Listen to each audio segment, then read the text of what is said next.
What a season, everybody, and what a series it's been. We have finally taken the Buffalo Bulls from a zero-star program to the top of the college football world, and today we're going to celebrate this series, our championship-winning season, and we're going to go through one more offseason because this series is not quite finished yet. There will still be some content coming, but today is going to be our chance to celebrate this series and hang out and talk about the 117 episodes that have led to where we are now. College Football 26 is right around the corner. I'll be starting new projects here coming up. But for now, the Buffalo Bulls still running here in June of 2025. And thank you all for supporting and being a part of the journey. You know, we started off as like a one-star program, went down to 0. We actually, we're in a worse spot in, Season 2 than we were in Season 1.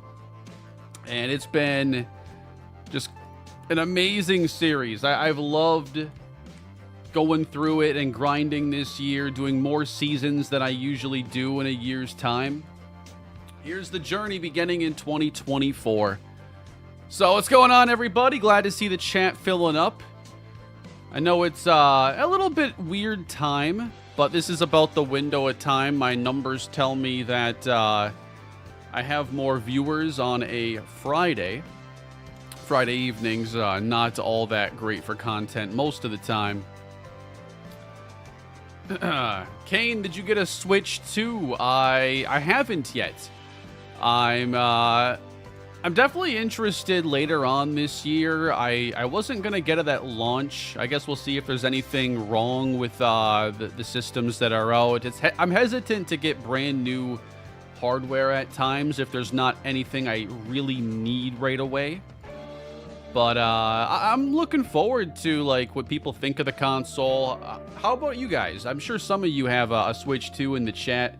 How's Mario Kart? Because that would be the game I would be sinking some time into, but not me this weekend.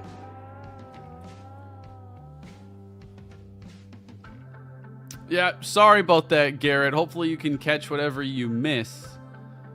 But this was the best chance for me to knock this stream out.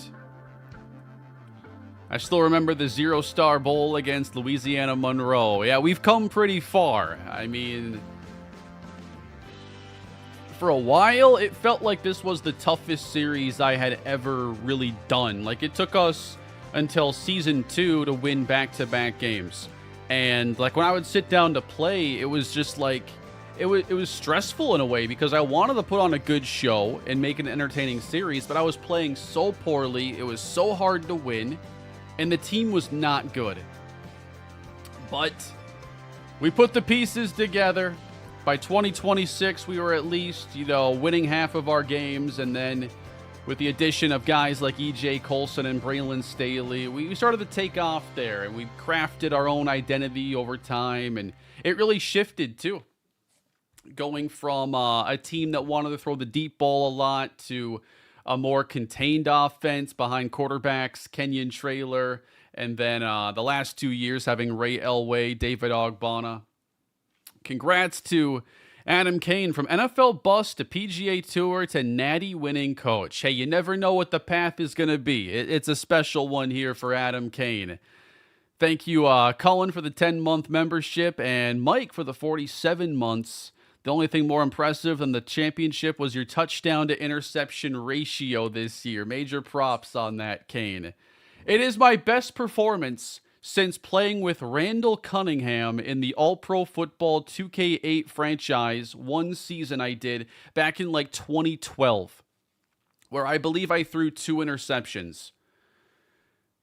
I threw the ball 400 times, so I wasn't even throwing an interception every 100 passes here this season. And I did get lucky on some. There could have been some more out there. But I feel like I've actually started to read defenses and have a good plan, and just my eyes are consistently in the right place now and the timing is pretty good. So I think I've learned a lot the last couple of seasons here in game, and I think that you can even see that there was some growth in like that last Saints season with Anthony Richardson, and that was I was throwing deep balls left and right in that one, and I only threw like 7 interceptions, I think. But this was not a team where I had to get too aggressive with the deep balls, and so like with Oscar McNabb, we'll go through like his longest catches in various games, and I really picked my spots for when those were broken out. You know, think of McNabb, this 99 speed receiver, 10-yard catch here, 20, 22, 19, 14, 12. You know, think of like Tyreek Hill with Tua coming back last year, where they turned Tyreek into more of a catch and run guy, and he wasn't really catching the deep ball much anymore. We did that. Not out of necessity, because we actually have an offensive line in Buffalo, but because it was a stylistic choice. So it only took 15 years. That's right, Kenny. It's probably my best quarterback season ever. Any piece of content I've ever done. Now, can I do it again with a worse team? I think that's going to be the challenge, to see if I can take anything that I've learned and the habits I've created to translate it into any other series. Now, so I'm doing the off season today, obviously.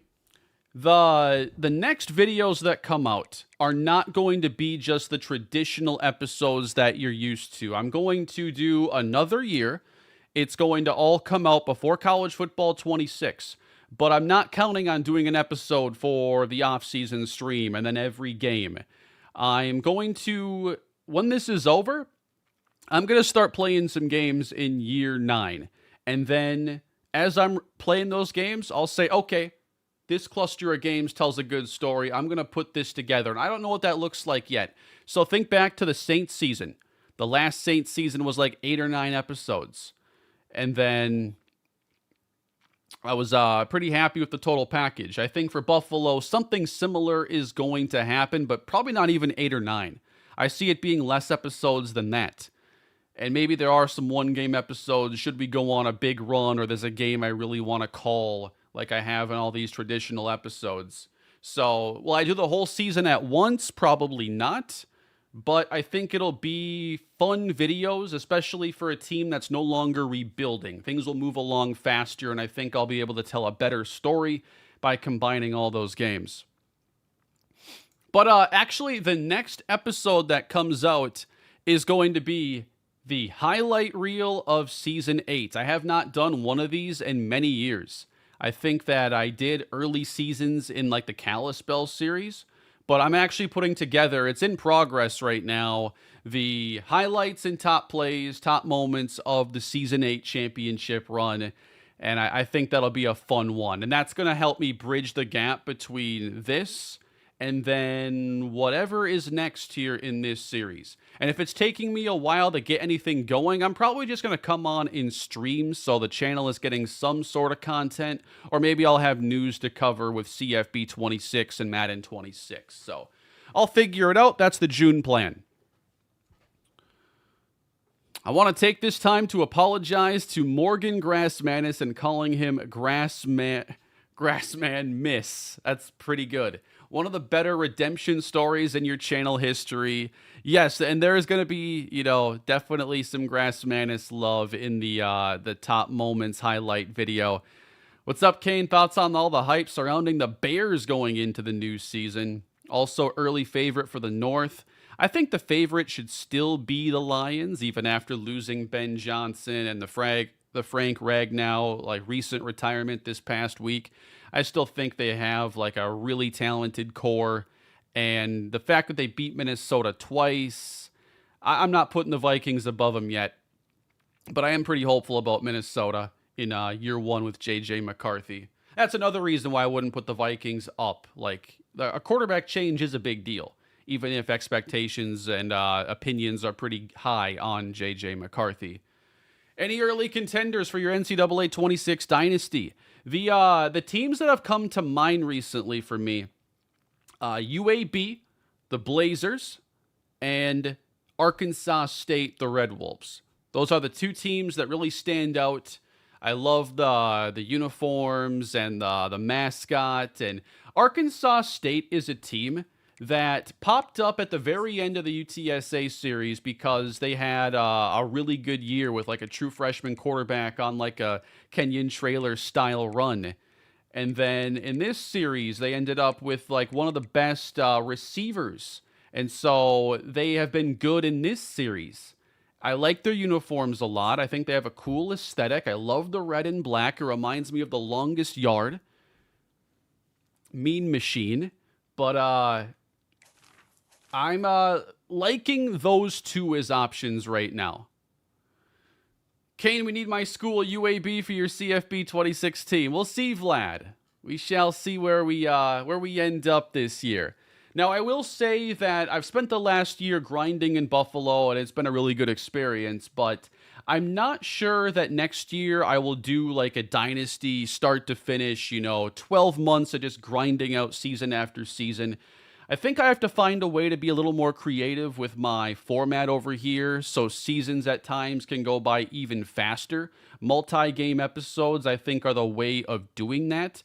And so one other thing here in June as I go through the remainder of Buffalo is just kind of getting a feel for more of this content that contains a lot more games. And something that's going to be important to the series here still is that I play every game. There's not going to be simulating. But how do I piece it all together and how do I manage my time with those series is kind of, I think, one of the next steps for me to evolve the content even more. But, when college football comes out and I inevitably start a new dynasty, I'm hoping to hit the ground running pretty fast there once again. Would I consider streaming games to be... it depends, because I have to keep in mind, like, what was the last game on the channel? And then I can't just like play a couple games on my own and stream afterwards. So I'd have to be able to organize it well so that if I'm streaming something, you have a chance to see everything prior to it. But there's a chance I even do a stream here during the final season of Buffalo just to, again, experiment and throw stuff at the wall, essentially. The series to me is effectively done and complete. I'm just adding on extra now. So I'm not afraid to get kind of funky with the videos and what I do the rest of the way. Delaware and or Missouri State would be interesting, knowing that they enter Division I next season. The Delaware State's going FBS? What's their mascot again? Isn't it a weird one? Delaware football. The Blue Hens, yeah. I knew they had like a blue and yellow aesthetic. I was thinking like San Jose State almost. That's kind of neat. If I did, one thing that's nice about the Northeast is it does ratchet up the difficulty in recruiting. So the way I look at it almost is like the further north you go, the more difficult it gets unless you're in like Ohio or Michigan. Ohio's like a football hotbed. There's so much talent there. But like in New York, for instance, our pipeline, what's the pipeline for us here called? The Big Apple? That's not a huge talent region. Same thing for like the mountain states and whatnot. So, I did the northern team rebuild this year, which was a priority for me. Geographically, I don't really care about the next one. If I do a team from the south, team from the north, the geography is not going to be the deciding factor. That's right, Flacco did go there. I think NCAA like 06 or 08, I forget, they had those teams in there, and like Flacco is, like an 80 overall quarterback or whatever on Delaware. I forget which game that would have been, but I streamed it a few years ago, and I'm like, oh, Delaware has this high-rated quarterback. We know who that is. Rich Gannon went there? You're telling me Delaware has 2 successful championship-winning quarterbacks? And then the list of schools that can't say that are quite long. So yeah, I didn't really talk much about the stats or anything at the end of the last episode. I'm going to go through a lot of that here. And this might be a little bit more abbreviated off season because I don't really feel the need to get too much into recruiting and everything. Like the recruiting is not going to be covered in the next season because the series is ending. I'm still going to do some recruiting because I have no idea if I'll ever want to come back to this series in any way. So I still have to take everything seriously. So if I do decide or figure out a way one day where I bring back old series that I didn't,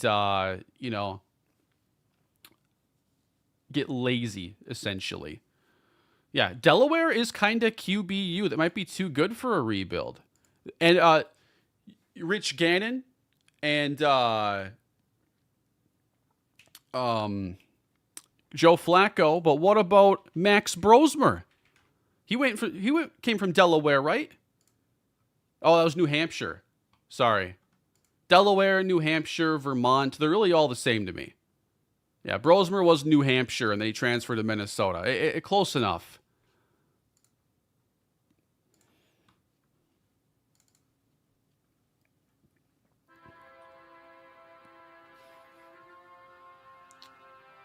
All right, let's go through some numbers and take a look at this great Season 8 before we get into the offseason. Hey, Kane, if you're looking for a mid-level team for a smaller rebuild, show my UCF Knights some love. I have to take a look at where they are, if they need that much work.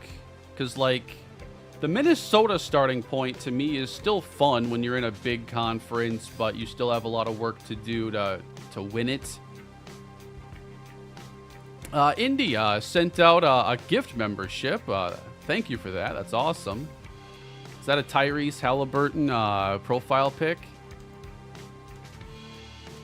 Tyrese Halliburton can't keep getting away with it, guys. It's insane how many clutch moments he's had here in this postseason run. Randomly was watching your Blitz the League stream series the other day. Classic. Guess what, Kenny? That series is now, like, over 10 years old. It doesn't feel like it, though. I feel like I streamed that just a few years ago. It's wild. All right, Kenyon Trailer, of course, 29 touchdowns and 3 interceptions. Sorry. You know, one thing else I've done in addition to cutting down the interceptions is cutting down on the sacks taken.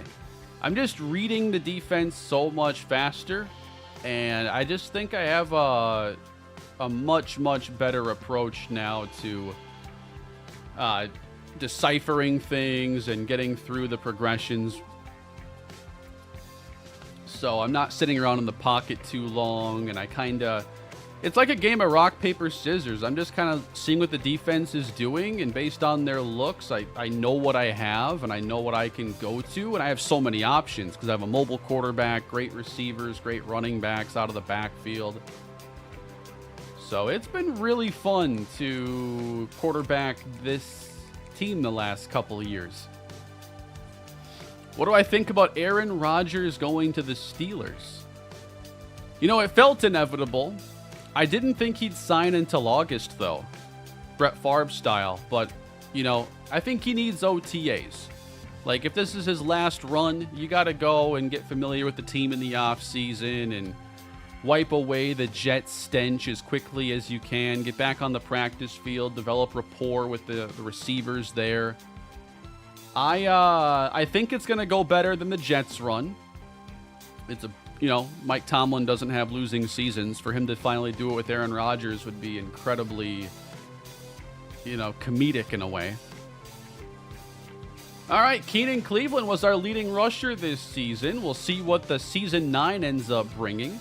Of course, DeMarco Lacumbo still the touchdown guy when we get down to the red zone. But I think it was right to give more of these carries away when you see that the big plays have not really been there with Lacumbo. And at times, the efficiency wasn't either.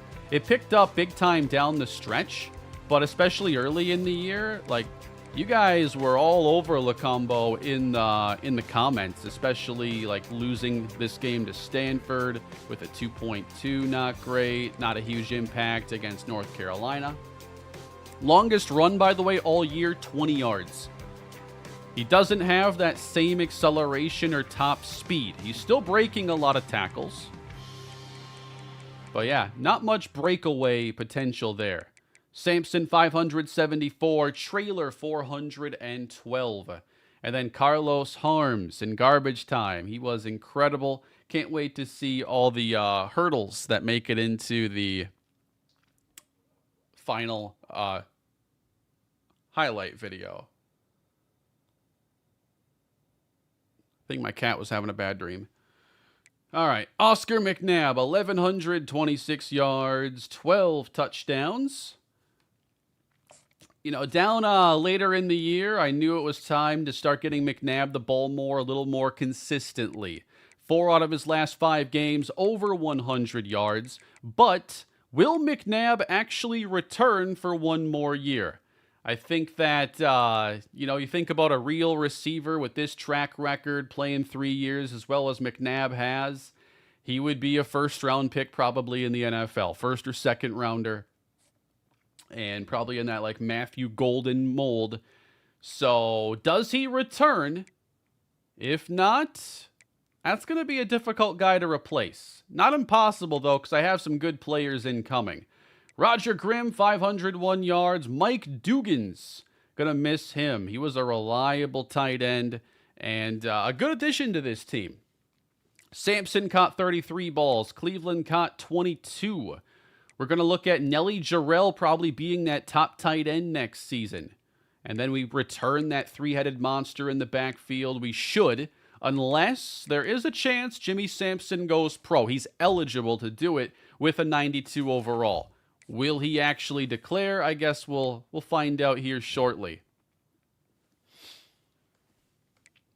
Offensive line, we're going to lose left tackle Nathan Hill, James Childs, Charles Rust at center. So 3 pieces go out, but we have a really good offensive line with depth that should help replace. We're going to lose Leon Edmond, one of my favorite players over the course of this series, racking up over 600 career tackles. Always an active and fun player, big-time playmaker. We're going to lose our top sack producer in Antoine Gatto. And, there could be other early declares as well. A guy like Larry Wheeler could. Troy Hodel graduates. So I'm excited to see what we end up returning this next year. Joel Treggs is going to be graduating now. Our fullback / defensive tackle is going to now have to be replaced. What a rare player. I love the athletes in this game, though. They give you so many fun options. Larry Pan graduates after an amazing 1 year. He was a backup up until his redshirt senior season. Just didn't do anything prior to this year. And then he turns into a star for us this season, manning the slot. I'll go through career numbers here in just a moment.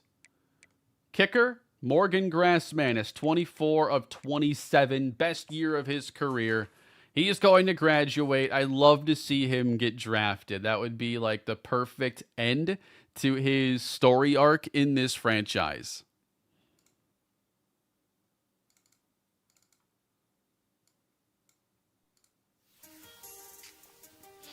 Yeah, Pan absolutely came out of nowhere, and because he never stood out in the past, I was hesitant to give him a major role this season.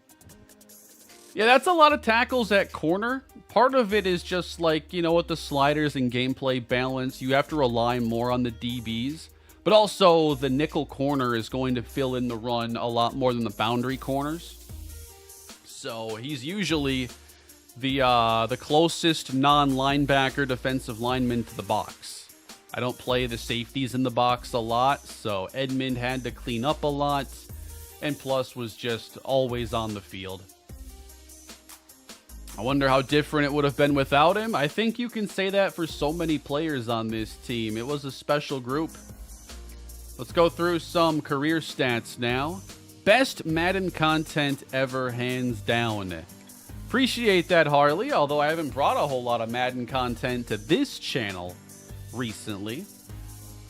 Now, I'm not counting on doing a new franchise on this channel with Madden. I think at this point, with the way my series have changed and everything, that I don't really like running too many series side by side. My goal is that I can start to figure out how to get through seasons a little bit faster on this channel now. I've done that really well on the second channel, but I think on the main, I need to do some evolving. And maybe if I can figure that out, Madden will return in some capacity. I just don't think that the typical franchises where I play every game and almost every game gets its own episode is really the best way to do Madden. Especially, I feel like the 17th game has been the tipping point for me. That's a lot of regular season games to play, and I'll play them, but to play them all and do an episode for each one, that takes a lot of time. At least with college football, you do 12 games and then postseason, and it's a really good pace. So until I can figure out and find a rhythm where I can do some of this stuff faster, I am focusing on Dynasty when it comes to this channel.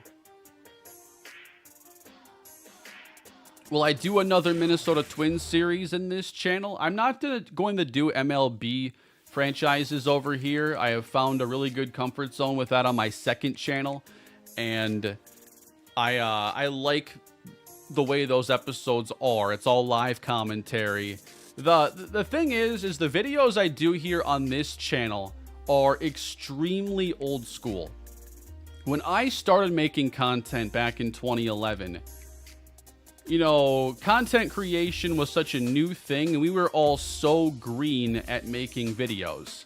Everybody, for the most part, was recording, editing, and then laying the commentary over after the fact.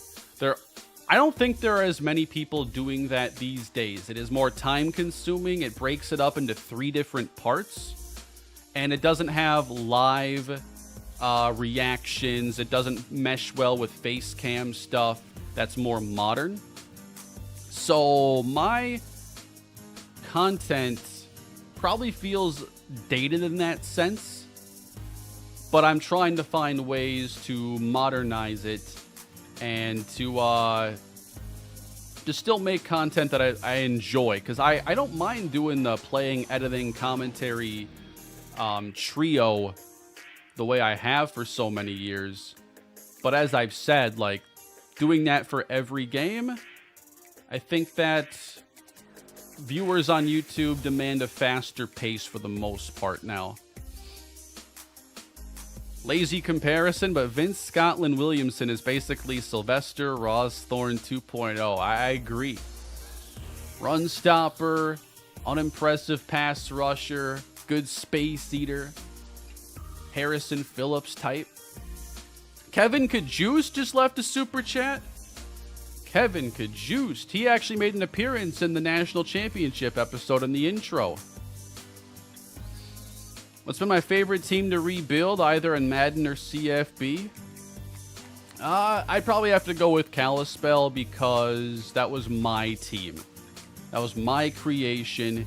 We had the depth of Blackjack's recruiting classes that added so much to that series, and then the Broncos series. That one just had so much investment. So unique too, being a team builder series. All right, guys, I think we are ready to go on to the offseason now and see what changes come our way for Season 9.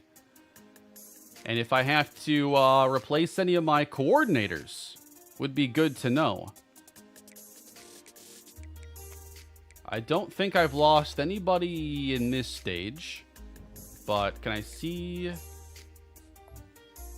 I got Grubb and Hutchinson still. I got 2 great coaches here alongside Adam Kane.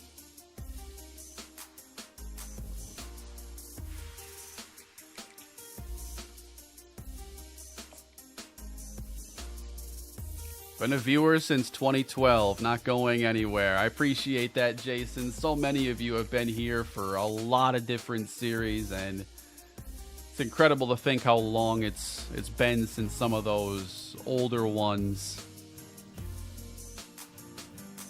All right, Larry Wheeler was the Defensive Player of the Week in the championship game. I'm guessing, oh, it's Oscar McNabb, because Kenyon Traylor was Player of the Game. But Oscar McNabb is Player of the Week. Was Minnesota or Bulls harder in recruiting? Definitely the Bulls. Like, I'm not tanking recruiting in these series. You guys see me in the preseason when we're a bad team. I'm putting 4 stars on the board. They won't even acknowledge me. I put, I send the house. Doesn't matter. It took me like 5+ years before I even get anyone to be interested that was above a 3. I will say, college football needs to make it tougher to land 3s. Because I feel like you can start any series and basically start recruiting 3 stars. I feel like they allow you to skip the 1 and 2 stars, and the 3 stars have a chance to be very good, as we've seen in this series. 3-star gems are some of the best players I've come across all year in 600+ hours playing this game.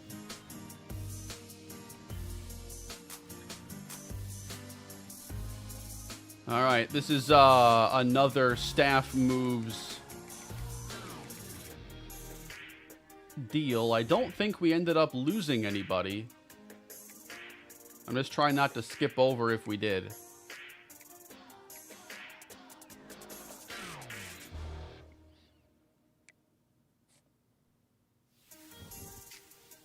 All right, so this is going to be the big one here. Play the Moments franchise might be a good compromise. We're here for the roster building anyway. Terrible interceptions are a close second.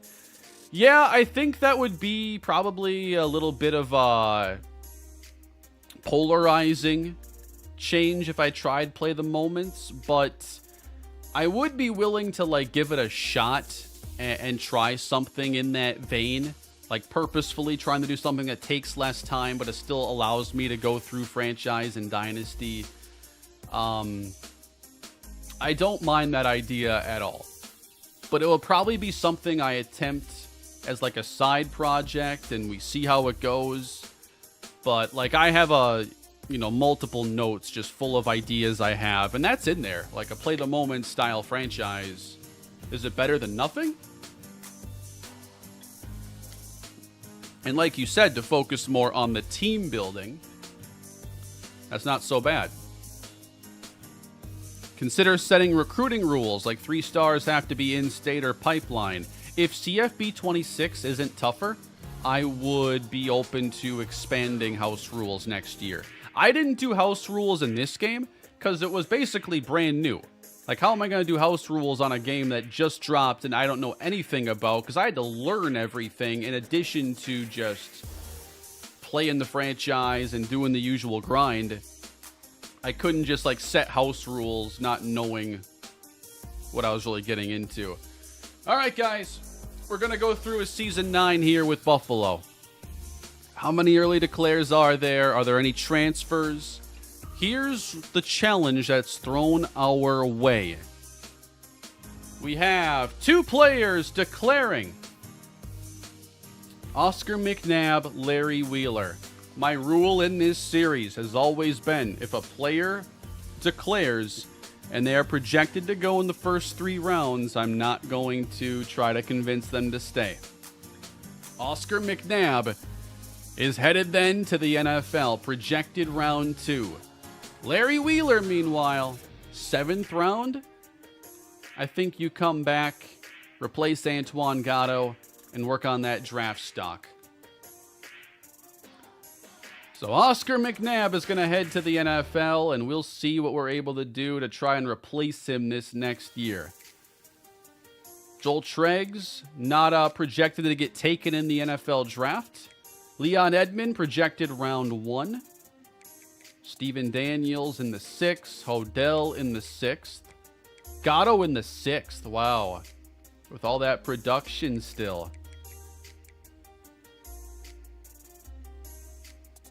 Oh, D'Angelo Meyer graduates. I redshirted him. Interesting. You guys can see the red shirt next to his player card. Is that how it ends then for him? I wanted to let him transfer and play out one more season.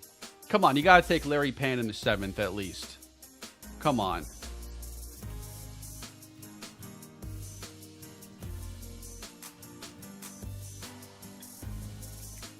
All right, let's advance past this stage. Goodbye to Oscar McNabb. What a player. He and Braylon Staley, two of the most iconic receivers from this entire series. And here are the draft results. Leon Edmond goes in round 1. We got Larry Penn drafted. I did it. I did it. I got him drafted, everybody. We built up some draft stock there. There we go. Let me grab a little screenshot here.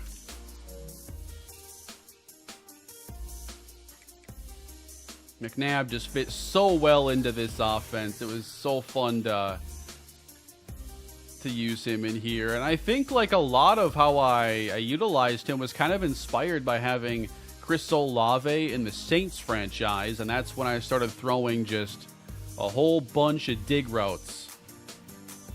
And I've run McNabb on that so many times, especially to convert those tough third downs. Who are your CFB 25 and Madden 25 channel legends? Man, there are a lot of great names. Obviously, from this series, I think you look at Oscar McNabb being one, Leon Edmond, Antoine Gatto. In past years, oh man. I have a hard time sometimes drawing back to like teams in year 5 or year 6. But I think about Leon Dingle at running back. Now, one season of David Ogbonna was special, but that wouldn't be enough. Lamar Sperling, yeah, from the early days of the series, of course. On Madden, I mean, Chuck Johnson, of course. Eli Arrington, in the way, deserves a spot. But I love the receivers I ended up replacing him with, including Kevin Parker. Enrique Trejo was a great player. Chance Morrow, Shamar Riser Presley, Brenton Lampman.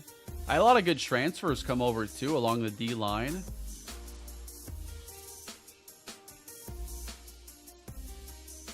You should make a tier list of every franchise rebuild you've done across all the games on both channels. That would be really fun, Tyler. A tier list where I talk about all these old series. I'd have to do some like homework to remember some names and to refresh my memory on some of those. That would be one heck of a tier list. All right, transfer portal and off-season recruiting. So I'm basically done with my high school recruiting. I have Terrell Wimbley here, and then I've put together a class that right now ranks 10th. 18 players in the class, probably 19 with that punter. And then we go and lose, I forget how many exactly. 21 plus Oscar McNabb makes 22. So if we could bring in like a really good receiver to help replace him, that would be amazing. I am not going to take any of these running backs. I feel more than good about our trio. But I don't know why I can never, like, talk to these receivers. I have one option. Roberto Rubio. And I know who I have recruited, and I don't think a 2-star is ever going to beat him out. Well, I can remember Andy Beckwith because I won a Super Bowl with him. Have I considered increasing XP sliders? Yeah, they do seem a little bit low in this game, but I didn't really mind it. I still felt that I liked the way players developed overall, and there were still a lot of players that did pop off, and it was nice to not have a bunch of 99s. Like, think back to NCAA 14. Like, how many players did you see with 99s in multiple categories after a while? The player development in that game wasn't very good. All right, let me see if I can find anybody if I get off of recommended. But I don't think I'm going to have great options here at positions I want. We might look into a 4-star linebacker, though. So there are the 4s. As far as 3s, quarterback, I'm good.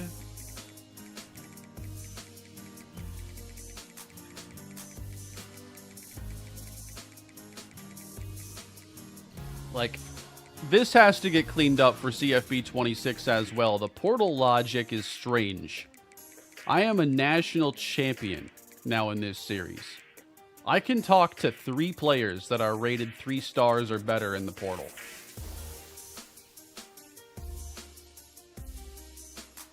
I don't know why that is exactly. I get that some of our playing style deal breakers wouldn't work, but there should still be more options than what we have. How's the backup QB situation? Well, considering Karifi Jeffrey was expected to be the starter and I went with Trailer, tells you it's in good hands.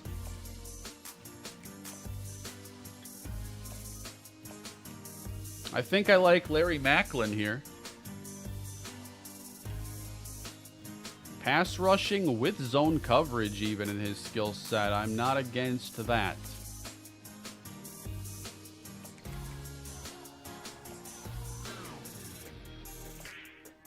And then Jason Hawkins. Not a bad option. I'm partially going to go after him so that I can also do a visit, which is going to allow me to then do a complimentary visit with Macklin, who I for sure want.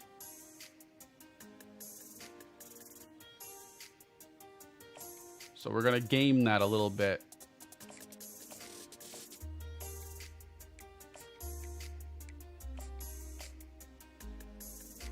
Coach Prestige. Good call. You're coming to the right place then if that's what you want. A+.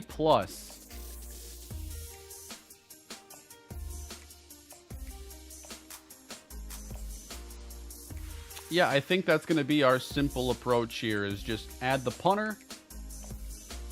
And let's also try to get 2 defenders here. They're kind of locking us out of the portal.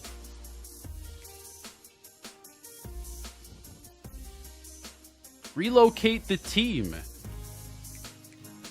That's an interesting suggestion. I didn't consider that one. Expand the deal breakers and motivators for players. Definitely. I think they need to expand them and have them change as a player's career is longer. Like, by the time you're a senior, if you're not playing, playing time should be your top option there. Not coach stability or anything like that. Like, getting on the field. I feel like the portal needs to be used a lot more simply to not let teams hoard backups that would be starting elsewhere and have a chance to be successful. Like right now, in its primitive stage where it's just like deal breakers, I think it's an okay first step, but it's not always done for the right reasons.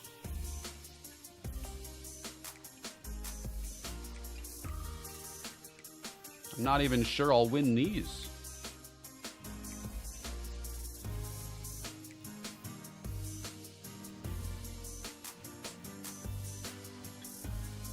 Transfer should be a league-wide rebalancing. Yeah, that's kind of how I look at it. If you have 2 quarterbacks, you know, that are both like 85 plus, like that guy who isn't playing should be wanting to go somewhere where he can play. Like, if they focus on playing time and production a lot more, so it's not even just getting on the field, but also like hey, I'm an 88th overall receiver, and I had 18 catches last year. I'm leaving.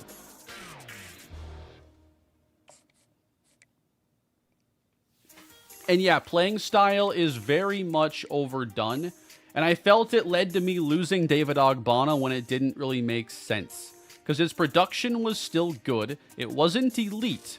But we had a really good season. His numbers were great. Yet, playing style was his reason for leaving. I think they can do without playing style. I feel like they should replace playing style with production. And definitely change the levels and the expectations. Like, create that feature so it's not like players, 29 touchdowns should be enough. Throwing for like 3,000 yards should be enough. It should be used to move the guys that are barely getting playing time. Jason Hawkins, we got a linebacker, but I don't know. Yeah, we lost on Larry Macklin, who I really wanted. That's okay. I didn't need the portal to win a championship this year. I don't need the portal to follow it up.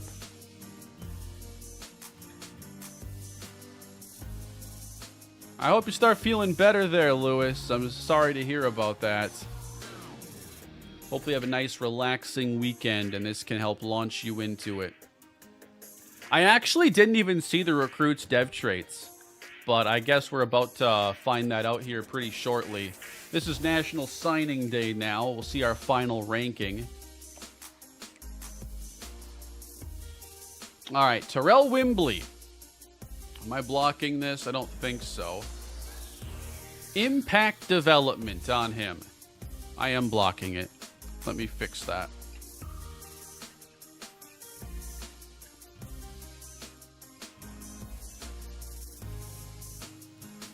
All right, so our punter has impact.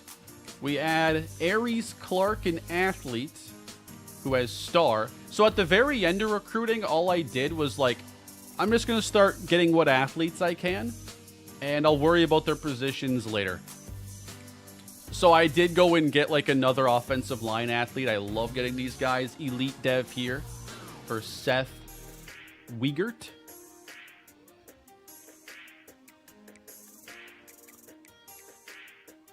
I missed on two really good corners here that went to Syracuse. Dante Zolman, another backup quarterback with good accuracy.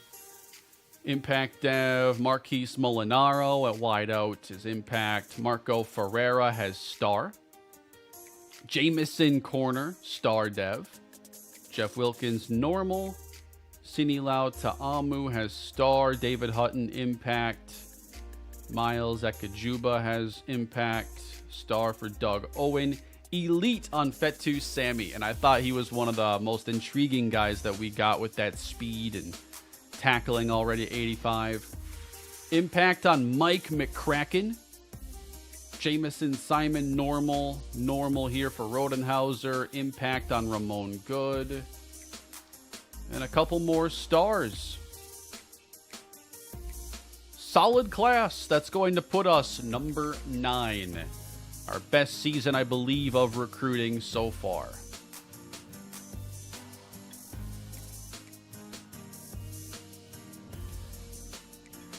But I have some athletes to move around now. And here's an idea of the depth now at various positions. Plenty at running back. Receiver's going to be really interesting. Who ends up developing? Because, like a guy like Jimmy Sampson came out of nowhere with his development. Last season, it was Ray Dove who just all of a sudden became an 84. And you have a lot of guys here who could all take a leap. I think it's going to be Ben Van Roten. 5-star who played last season very sparingly, but I did not redshirt. Got to move some guys to tight end. Jaron Missouri. I forgot. Yeah, I had him.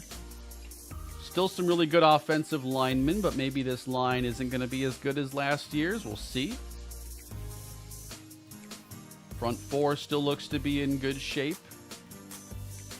Linebacker's going to have Jamal Harper, Jason Hawkins, Isaac Truman. I'm not worried about linebacker.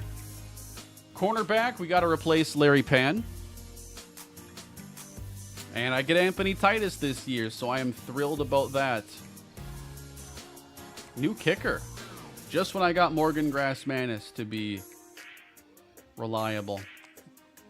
All right, 6 athletes to assign. Jamison corner. They like him as a tight end. Defensive tackle. I still like defensive or offensive line was my thought with him. 92 strength. If his block shed is ridiculous, I would consider defense. It's not ridiculous, it's just good. Yeah, he's definitely good at both. Man, I'm not sure where the ceiling is higher, honestly.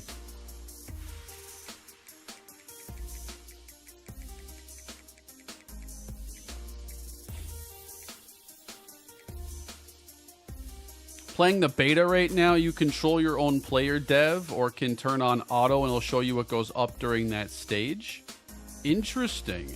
So dev traits are going to be fluid in 26.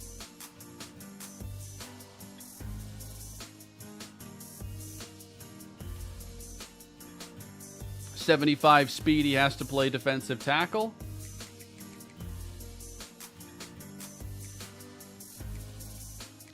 We'll see. I have a couple athletes there.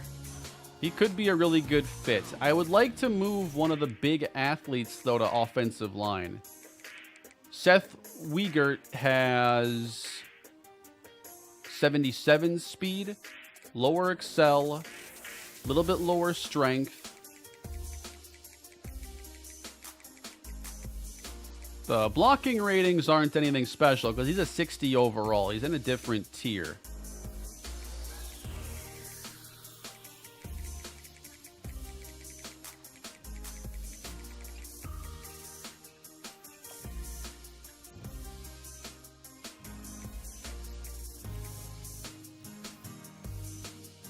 I think I'm going to keep Seth on the offensive line. But maybe we move corner on defense because that athleticism has a chance to really wreck some things over on that side. Although his abilities, I want to say, were all O-line focused. Second level, screen enforcer, and quick drop. I'm going to move him to center. I like the abilities, and that was my plan the whole time. When you play MLB The Show, when you pause the game, if you press Y or triangle, you can cycle between the batter and pitcher card stats. I'll have to remember that and try that out when I'm on the game again. Thank you. Fetu Sammy, we know is going to be at linebacker. I guess he will probably develop better as an inside guy.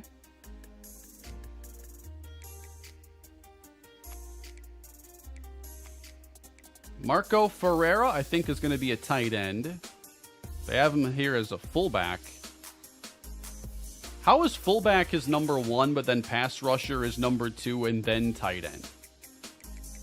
Athleticism looks good for a pass catcher. Marco Ferreira. Good trucking and broken tackle. Good hands. I think he's going to be too good to play on defense. But excellent tackling. Not great in coverage. So yeah, I'm saying he's fullback tight end. I think he can do both. And we only have 2 tight ends on roster, so Marco Ferreira definitely going to get some playing time this year. I like that. Mike McCracken, probably a linebacker. Let's move him to outside backer.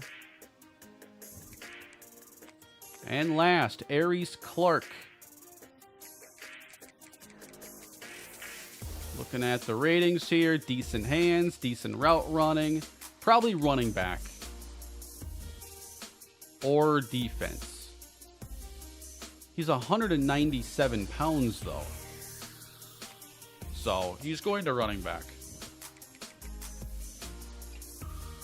We're not trying to do the James Starks thing. I think physics and weight matter a little bit more in this game. James Starks was just blasting hit sticks on everybody in NCAA 14 because it didn't matter. He was like 5'11", 190.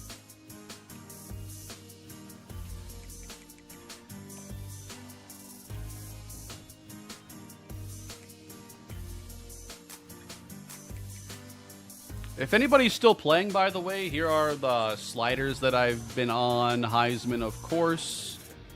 And then the gameplay sliders haven't changed a lot, but I did adjust the speed threshold back to 50. With every patch, you know, I play around with that speed threshold. I find what I feel gives me the gameplay balance I'm going for. I don't use it as what its description is, which speed threshold is like the difference in speed from like one point to the next. So in theory, you drop speed threshold and the gap between 90, 91, 92 gets wider. If you raise speed threshold, it gets tighter. I more so use it just to get the game to feel right in pass coverage.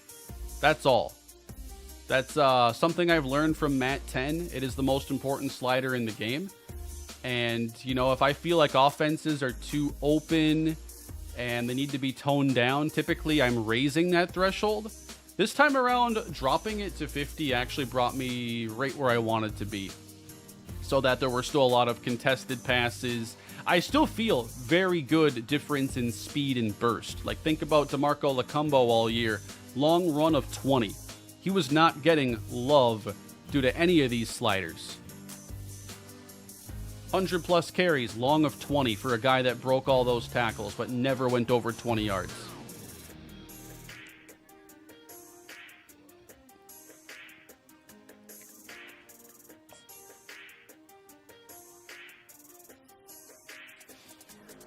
I love when you guys always bring up the "I can't believe he's still here." Yeah, the "he's still in school" award. Some guys have been around for a very, very long time. All right, training results. For year 9, we always love to see what new players are going to make some noise. Does anybody take a big leap that stands out? Let's find out. Steven Makovica is our number 1 player, and then Brian Dragocevic, Larry Wheeler, Jimmy Sampson, and D'Angelo Meyer never left.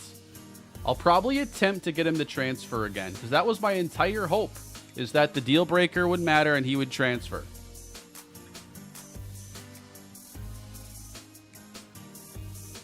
Let's go position by position. All right, both quarterbacks are now at an 82.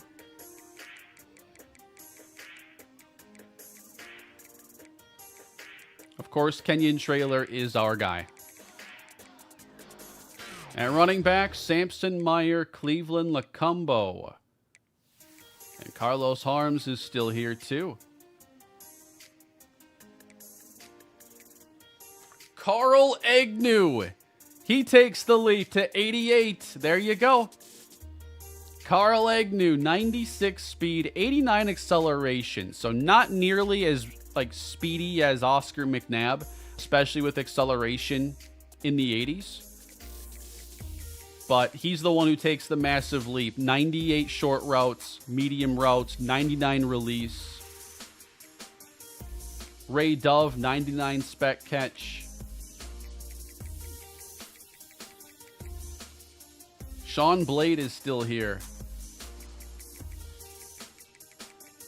Yeah, Ben Van Roten didn't really take a huge leap this season. Who's got the best short route running, though? Agnew, Blade, Buck Jacob. We'll see if Blade still holds on to that slot role, because Buck's ratings now: better medium, better deep, better release, better hands, better speed. So I don't know. Blade doesn't have much for an edge in that department. But Carl Agnew, there we go. He's going to be helping replace the one and only Oscar McNabb. At tight end, Nelly Jarrell up to an 81. That's really good as he becomes a starter. And then Tobias Cleveland ends up leapfrogging Jaron Missouri. 87. Quincy Barmore, 89. Brian Bautista at 90. Jamar Freitas at 82. Or I play Addison Rhodes. Braden Grubb, 89. The line's in good hands. Jared Wade probably starts again, though. Potentially. Steven Makovica, 94. Got Scotty O'Shaughnessy, Larry Wheeler, all 90-plus guys. David Winogo takes a really big leap to 88. Plenty of depth. Vince Scotland Williamson to 90. Amir Quarterman to 89. 99 finesse moves on Braden Augustine. That's got to get him on the field. Because otherwise, the power and finesse moves on this team aren't enormously high. The two best guys are actually Augustine and Eric Sharp. James Trahan at linebacker could play a lot more. Looks to be well-rounded. Jamal Harper, of course, very well-rounded. He's more of the Leon Edmond replacement. Isaac Truman can, of course, continue to play. And so can Brian Dragocevic. I don't think we have any weaknesses going into this new season. How about corner? How does it look here? Tyreek Carmona up to 89. Devontae Carrion, 86. Wow. Dan Calcaterra, 99-man coverage. Is he the early candidate for slot? 71 tackling.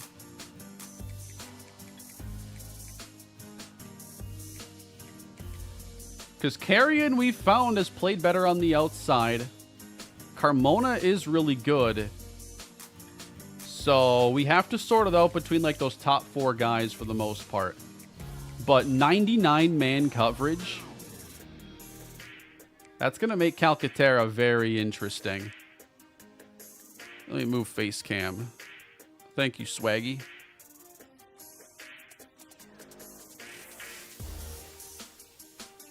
Calcaterra, 99-man.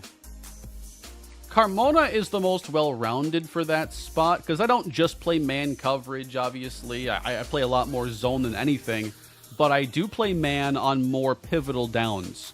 So, for instance, a lot of third downs, I'm playing man-to-man because I'm going to say, like, all right, we're going to force you to get the ball out quick. It's going to be contested. Show us you can make a play. Anthony Titus, 95 zone coverage. I thought he was the best player on defense in the playoffs. Can't wait for this year with him. And then Carlos Harmon could end up getting some playing time at strong safety now. Big time zone coverage bump, plus can man up in the slot with really good athleticism. It's going to be his moment. Charlie Bawanko's up from 69 to 72. And Ross Fatini-Coons, 77. That's your team, everybody, going into Season 9. I can't wait to see a few of these new faces, and I just think we have a great team that can defend this title, have a chance at running it back. Spoken like a certain Viking DC. Hey, maybe some Brian Flores blitzing has been somewhat of inspiration. I think my series, though, over the last few years on this channel where I'm calling all the plays and everything, like, yeah, I do blitz a lot more. It's not just done haphazardly. Like, I know the spots I like to blitz. Third and medium, third and short. I used to do a lot of, like, cover 3 zone. That was the way, like, I followed along with the Seattle cover 3 defenses trend. My Broncos defense, for instance, my elite Broncos defense was a cover 3 defense, essentially. But one thing they've done since then is that the CPU quarterback AI has gotten so much better at beating cover 3. Because there are a lot of vulnerabilities in that defense. Up the seam, behind the linebackers. Sometimes, if those guys on the boundary aren't up to the challenge, you can get them on either curls, comebacks, deep balls at times. There are a lot of ways to beat cover 3 now, and the CPU's better at it. And I've kind of now become more of the modern archetype where I do play a lot of cover 2. I switch to man coverage when I'm trying to get off the field, essentially.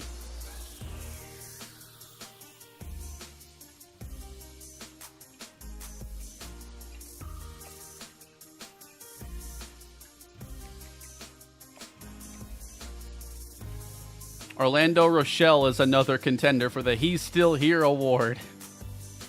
Yeah, that's a name I've seen on the depth chart for many years, thinking maybe it's his year. These other guys are more interesting. Maybe now.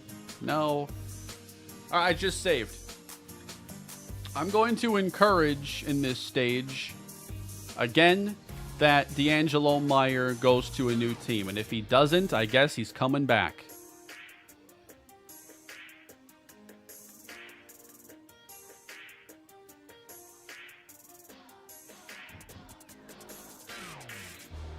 Bengal just gifted 5. What's going on, Bengal? How's it going? Shout out to Bengal, everybody. Where's the Mock Draft Monday off-season edition?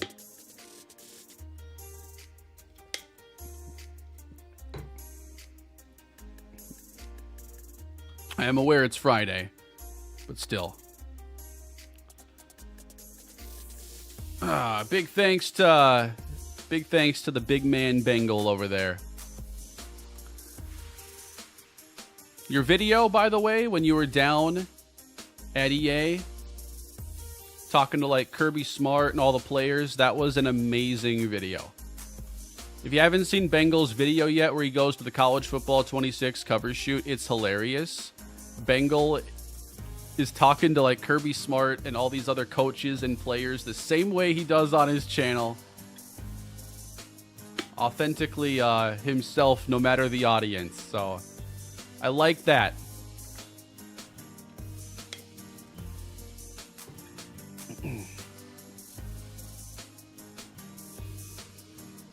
My analytics tell me that a lot of you watch Bengal too, by the way. You're like one of the most overlapped channels with mine. Man, we're all ready to the preseason. Just like that. Let me see if Meyer ended up going to a team, by the way. If not, then I'll reload the save and I'll get him, keep him on ours.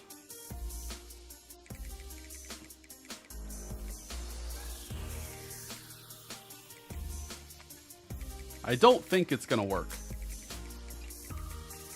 But it might.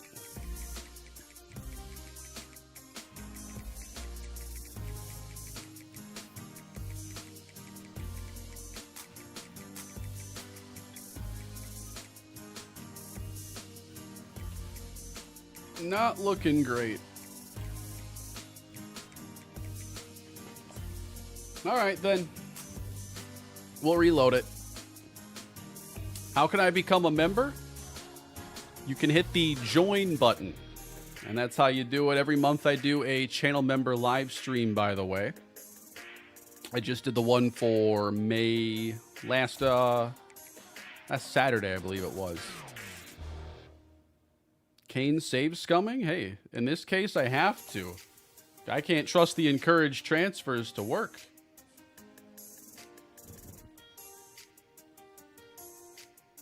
I have a friend, maybe he's still here in the chat, who was playing Baldur's Gate 3 and was save scumming like a madman. And he told me that he was role-playing as a Time Lord. And I really didn't have anything I could say to that. Like, he just said that his character was a Time Lord, and so save scumming was allowed. And I thought that was pretty sound logic, at least.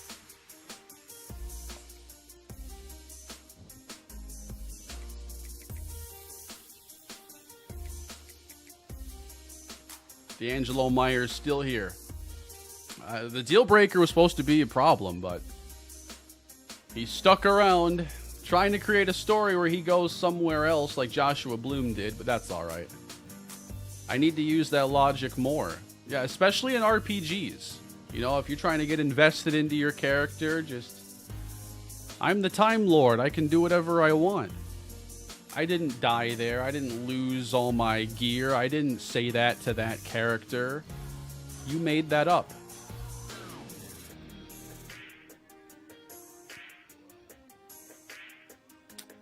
Yeah, I don't know if I could, like, try it again if it eventually works. I've only ever given it one go. I'll do it again. Why did you reload your Dynasty when you went down 14-0 to FCS East? Well, because I'm a Time Lord. Yeah, my head coach is a Time Lord. You create a coach, it's like a classic coach, like you're playing as John Madden. So you can be like, oh yeah, he's just time traveling now. It makes sense.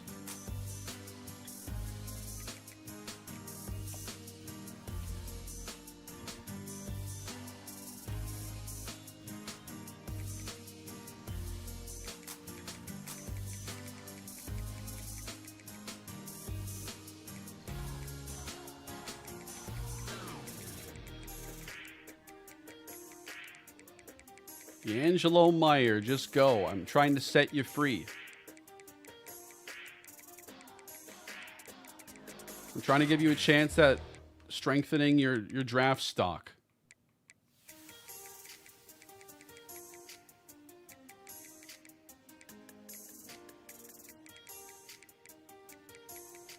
Now I'm not seeing any of the MAIs.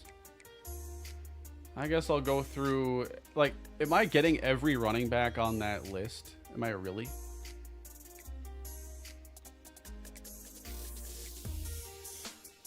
I have nothing better to do with my life than to scroll through and see if he's on one of these.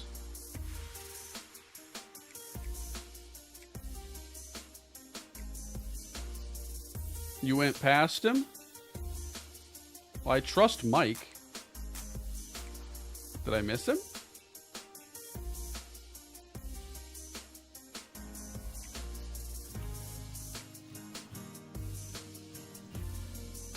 I'm here scrolling through every team. Looking for D'Angelo Meyer.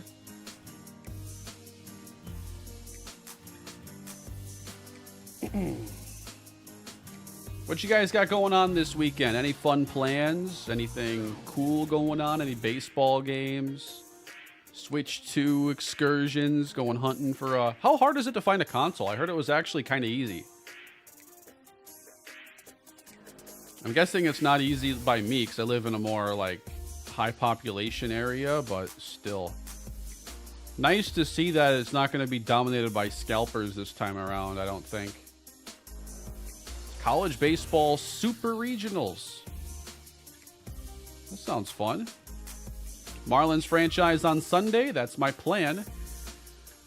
Probably gonna chill for the rest of today and tomorrow. Come back Sunday and get back to the baseball. Joshua Bloom is still here. Does this count for the He's Still Here award? A couple of you going to the Super Regionals. I'm on the road, currently in Oakland, flying to Las Vegas tomorrow for shows. Love it. You like doing shows in Vegas, Mike? Yeah, Bloom's a 93. He could be in for a big season.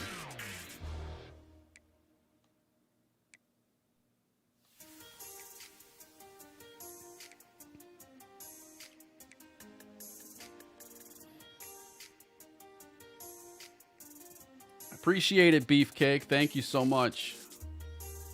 Bloom is for sure a first-round pick. I mean, at 93, at running back, I'd have to agree.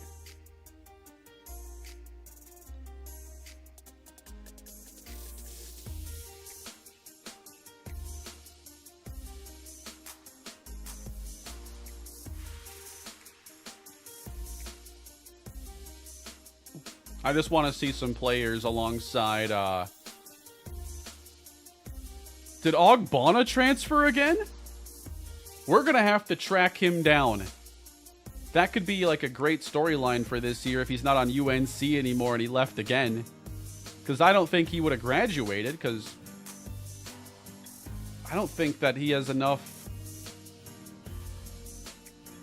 I didn't check the draft results, though. He could have early declared, but I don't think his rating would have been high enough to trigger it. I could be wrong. We're going to have to locate him. I'll have to back out if I can't find Meyer. Except that it's not going to work. Kevin Cleveland. Keenan Cleveland's better.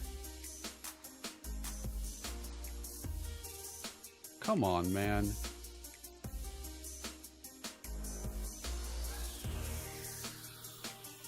It's not even in alphabetical order anymore.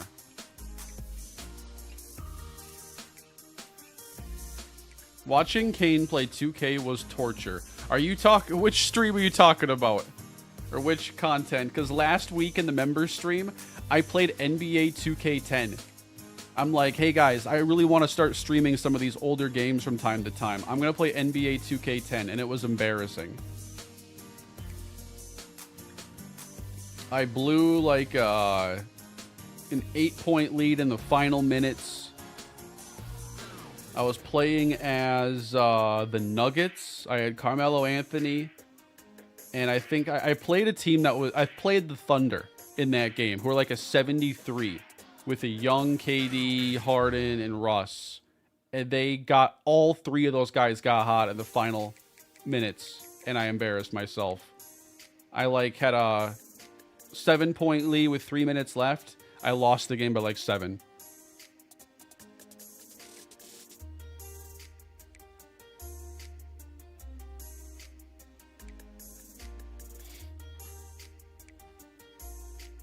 Needless to say, if you guys see me play any more NBA 2K10, I'm going to have to get a few more practice games in. I did play another one after that, and I won. Of course, I had the Rockets with Yao Ming, and nobody could out-rebound me. But still, I won.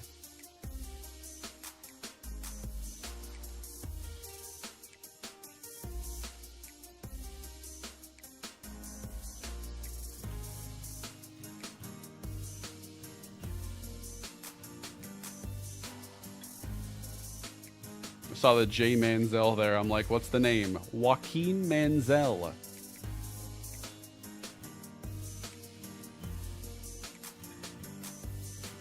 Can you believe the whole Johnny Football thing was now over 10 years ago? And like, obviously his NFL career was not very, well, it was infamous for all the wrong reasons, but like the Johnny Football hype in college was like a dozen years ago now.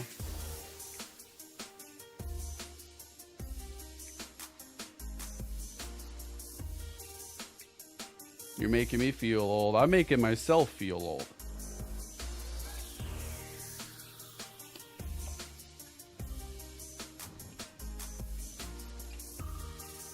That's the thing about playing those Maddens is like if you play the current year Madden, like they never really do those rookies bad in the ratings.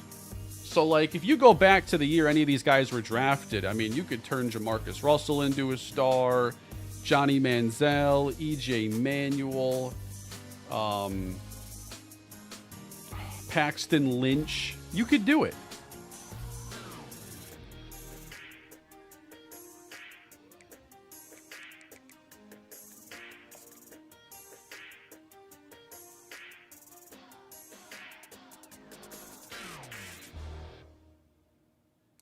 Never lower than a 75. Yeah, and like they're pretty much going to have star development as at a minimum.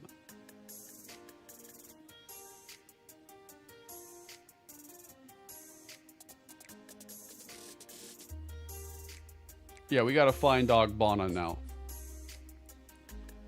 So I have Meyer here. I'm just going to play him only in case of injury. I got my top 3. Meyer is going to be the break in case of emergency because we've moved on to the other 3. But please tell me Ogbonna is still in the league, in the Dynasty somewhere. I was not ready for this to be over. And I didn't see the draft results with him. Get me to the O's.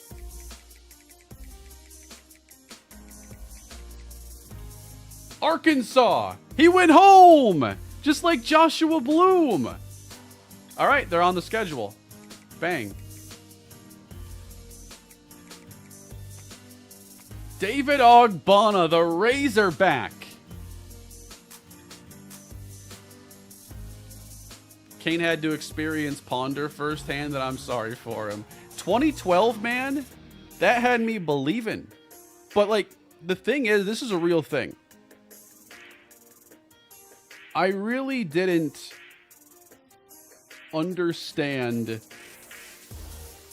the level of quarterback play you should actually expect from a player, because in my time as a Vikings fan, I saw Dante Culpepper when I was super young into a bunch of old, you know, veteran backup types, the Gus Frerots of the world, into Tavares Jackson, into Brett Favre, and that was an amazing year.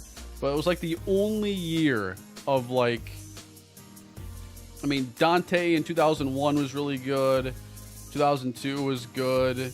2004 was a near MVP season, and then Favre in 09. That was like the only good quarterback play I'd really seen. And like 2012, Ponder did fine. He had some good games, like 2012 against San Francisco. Amazing game. 2012, Week 17 against the Packers to clinch the wild card spot. One of the most memorable games of my entire life. But, yeah. He was not a starting quarterback. I've seen so much better QB play since then. Even, like, I think, you know, Teddy was a level above that. Certainly Keenum. Certainly Bradford. If you specifically highlight Bradford's first 5 games as a Viking and the game he played against the Saints to open 2017.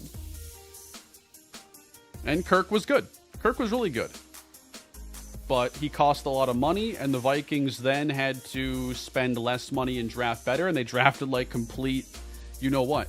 So that kind of explains all that.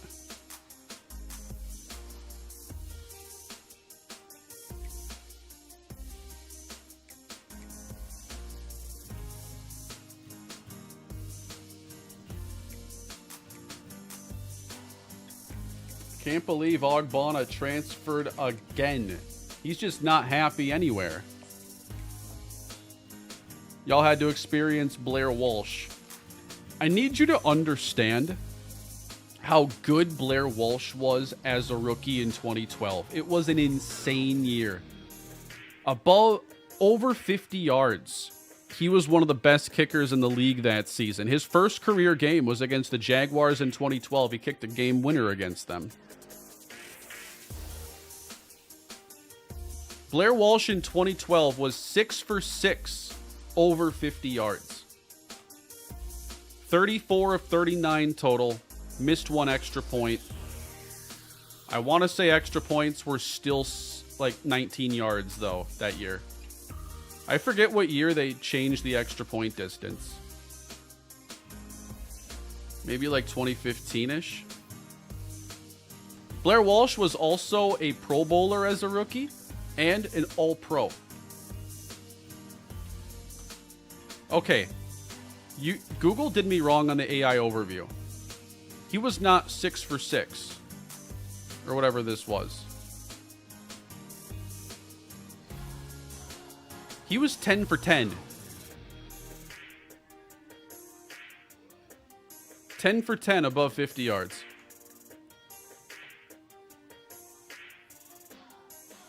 We're not going to talk about the rest. Just like Matt Khalil in 2012. Very good left tackle. We're not going to talk about the rest.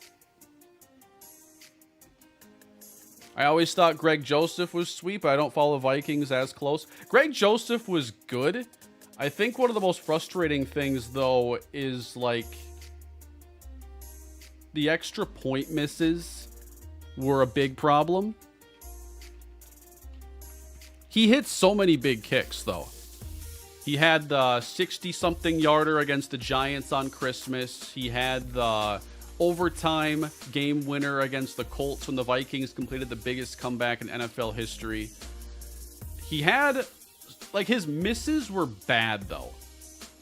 That's really it. And it wasn't like he was a top 5-ish kicker. Extra point wise, his let's see, I'm looking at some of the numbers with the Vikings. He was 40 for 46 in 2022. That was a good season. He was 11, okay, he wasn't 2024 last year. He did go 11 for 11. He was 16 for 20 on field goals a year ago.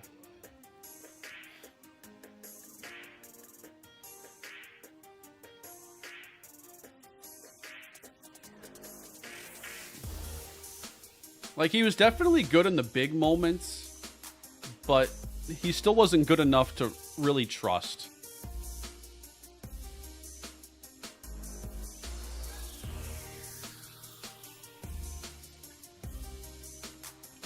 Yeah, I can't remember the exact year they changed the extra point, but like mid-2010s is somewhere in there, and I love that change.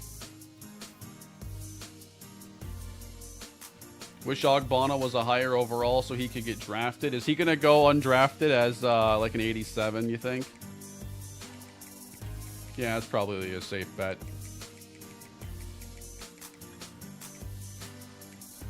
I'd really like to see them combine overall and production to create more believable draft results. Who was the Chiefs quarterback before Alex Smith?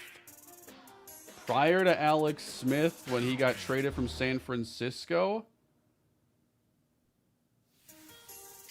Man, it's hard to remember. Before Alex Smith, I know there's somebody after Matt Castle, obviously, because Castle was with the Vikings in 2013 and 14. Well,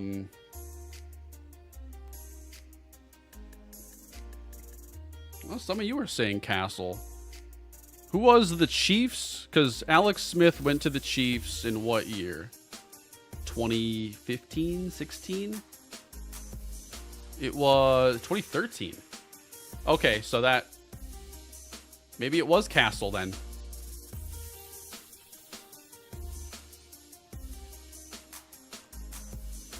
Yeah, Castle was till 2012. It was Matt Castle. I thought there was somebody in between the two.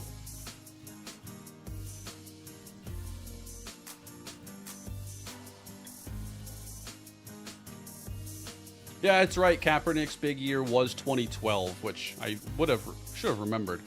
But for some reason, I thought the Chiefs got Alex Smith later.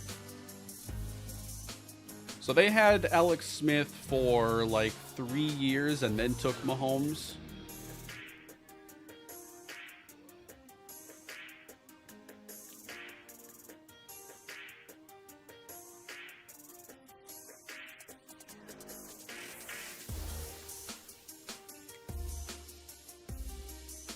I was reminded yesterday, by the way. Do you guys remember Edwin Jackson's no-hitter?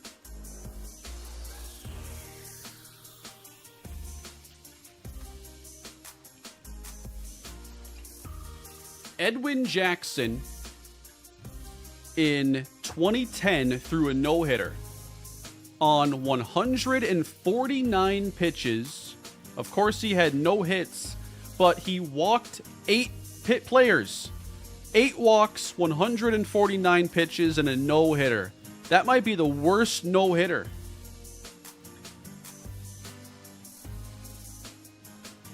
I was looking that up yesterday when it was brought up, and I'm like, there's no way. 149? How do you not have the ability to hit a guy when he's 140 pitches into his day and he's walked 8 guys?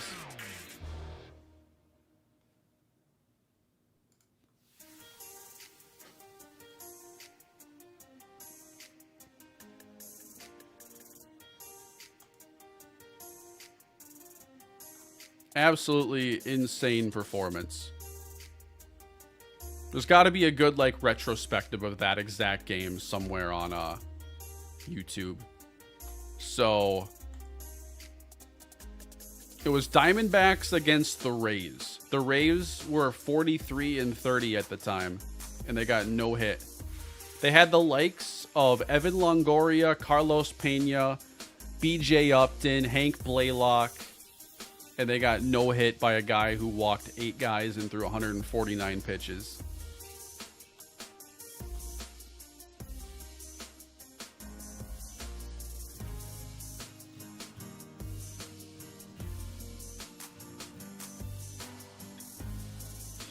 I need to set something up better so I can actually pull up web pages when I'm, like, talking about this stuff.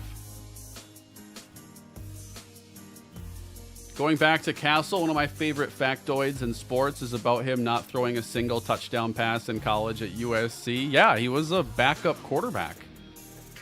It's kind of a miracle he even got taken. But of course, like, 7th round gives you a 4-year contract. Undrafted gives you a 3-year contract, plus you have to battle teams signing priority free agents. So I think that the way his NFL career played out, you see why he was worth a flyer there in the first place. He had some good years. Obviously, there was the one where he replaced Brady. He was not awful in his time in Minnesota, but he also wasn't like a great quarterback. 2013 had some, 2014 had some interesting moments too. But I think after New England, he wasn't on the best teams. Like the Vikings teams he were on, nothing special there. I think like Jerome Simpson was his number 2 receiver. Greg Jennings for a year. What year was that where the Chiefs didn't have a single passing touchdown all season? Probably 2015-ish? 2014, 15?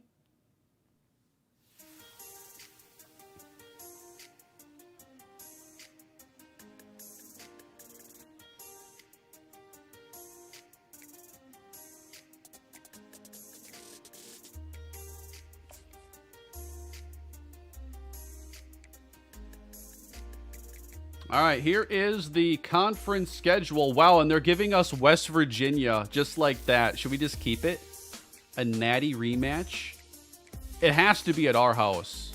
I ain't going there because we beat them.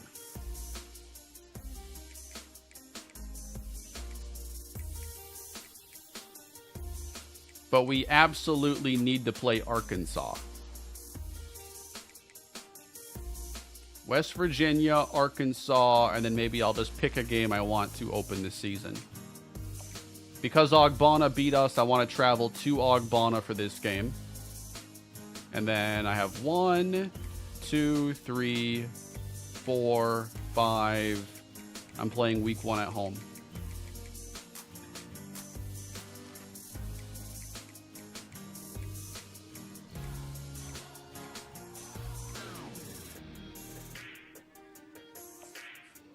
Arkansas State.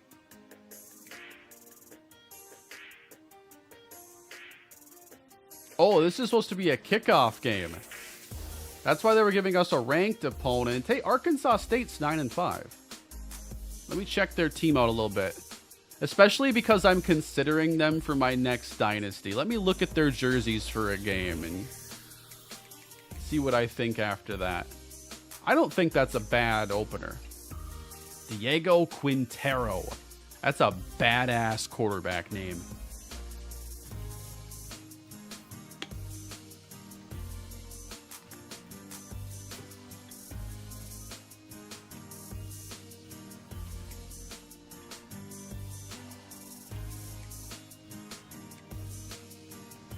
I like this one.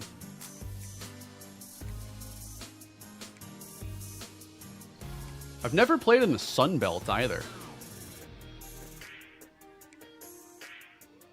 Dare's brother, yeah. Ogunbowale. They pretty much have everybody's like name somewhere in there.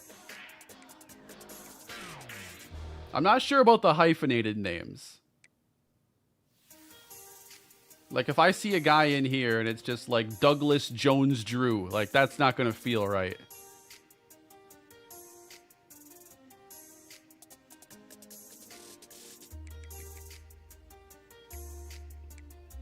I think that's a great opener.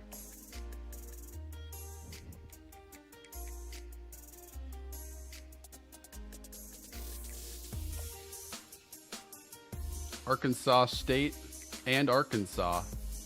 Interesting how we're going to play two teams from Arkansas in 1 year, but that's how the chips fall sometimes. Marcus Green Beckham. And he's a kicker too. Like, it just wouldn't be right.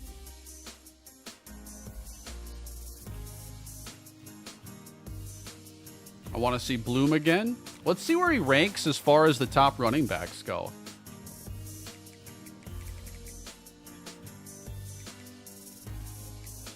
Fourth.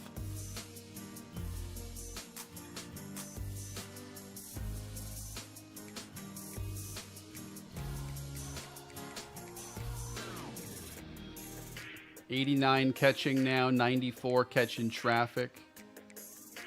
Saw you had some 99s here for carrying, ball carrier vision.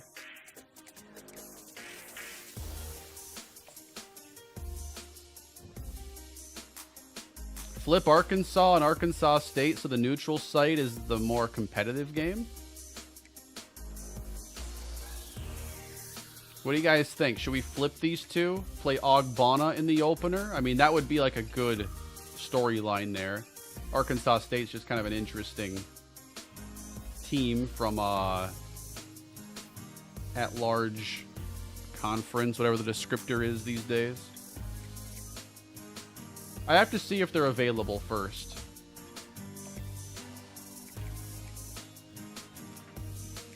Yeah, they can fit us in.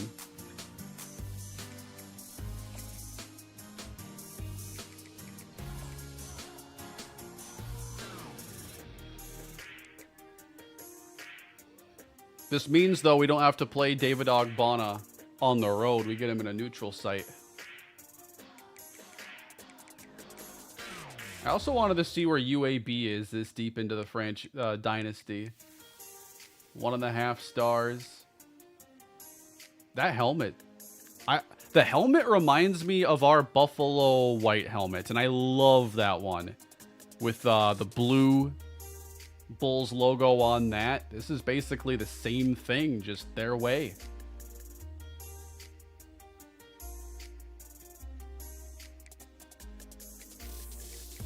Those are the two that just stand out to me right now. We'll see if anybody else pops up, and I'll have to look at rosters when the game comes out and everything, but you want to know who my favorites are, is them two. That's a cool helmet.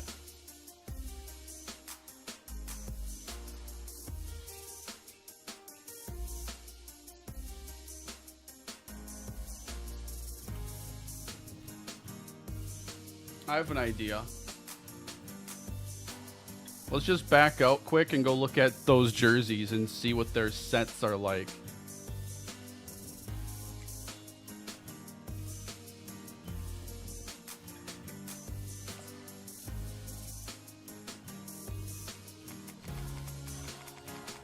I thought our home road splits were pretty even. So here's UAB. That's their away uniform. Ooh. Admittingly, I'm not a huge fan of the lime green. Like that. I want it greener. That's like highlighter green to me.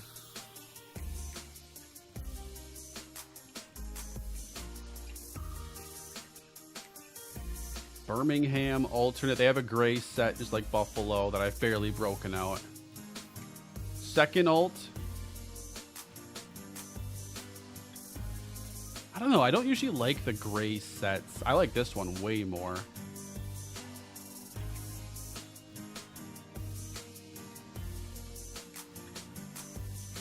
And then let's go to Arkansas State. I feel like Arkansas State's going to win the jersey award. Very UGF Panda looking uniform now that I think about it.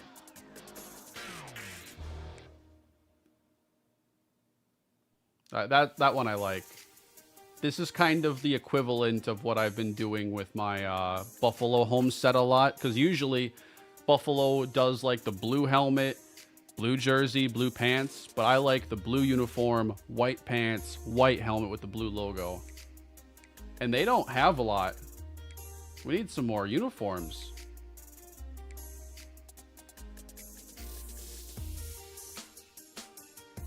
Not much variety. They both could do better. Yeah, San Diego State, their helmet stands out because it's so detailed. Most designs go for a very simple look, and San Diego State has the busiest helmet I've ever seen.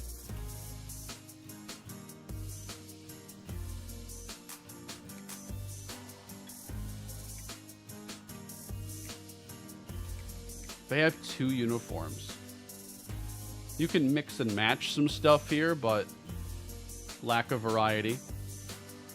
And I'm not sure what new uniforms are going to make it into 26. We'll find that out.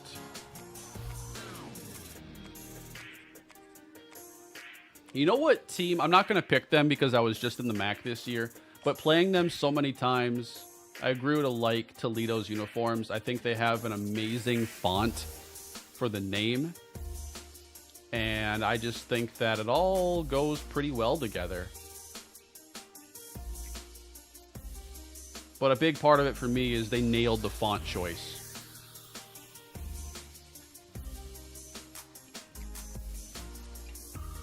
Toledo is a good option for you to start brainstorming, you know. If you want to go to a smaller team, you know, maybe mid-level.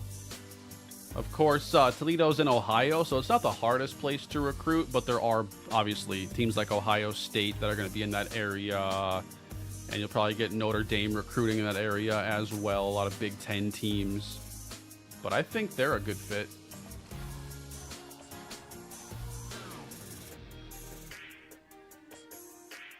I'm shocked the Aztecs don't have a red ult in the game. I'm guessing they have something like that in real life.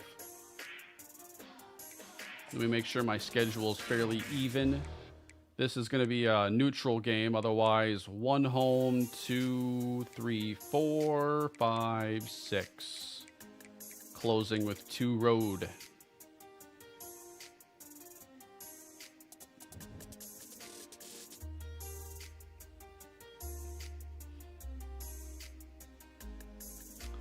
But yeah, I guess the next stage for me is to set up the recruiting board for Season 9, which I know isn't super interesting here because we're not going to really talk about recruiting with the series coming to an end. But this is a look at, you know, who's interested at least in coming to Buffalo. I think that's still somewhat interesting. And you have 8 of the top 10 players who will actually be willing to consider us at least.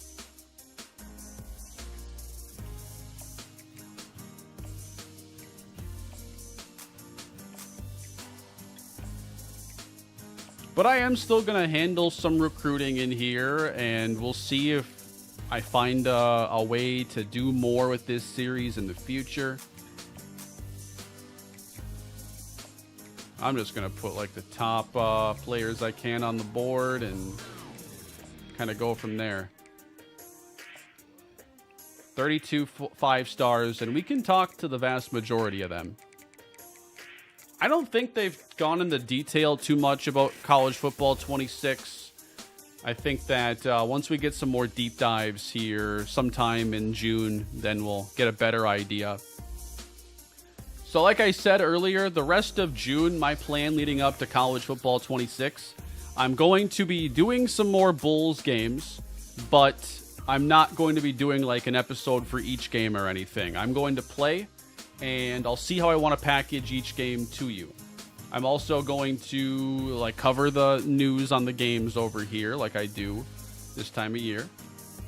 And if it's taking me a while to get another Buffalo video out, I'll probably end up doing a little bit of streaming, maybe some random older games or something, and that'll be a way for me to get some content coming if I'm not ready yet to drop a Buffalo episode, because they could end up being time consuming if I feel like I have to play a bunch of games to stuff into one video. But I wanted to keep it going a little bit longer, and I said there would be a Season 9. I'm just going to be doing it differently. What did I miss today? Definitely should do Arkansas State. Go Red Wolves. Howl, yes. So, the TLDR would be Oscar McNabb went pro, got drafted second round. The portal wasn't anything too exciting. We end up having a new receiver that's broken out to help replace Oscar McNabb. That's Carl Agnew, who's now the highest rated receiver on the team. And then David Ogbonna transferred to Arkansas. That's what's happened.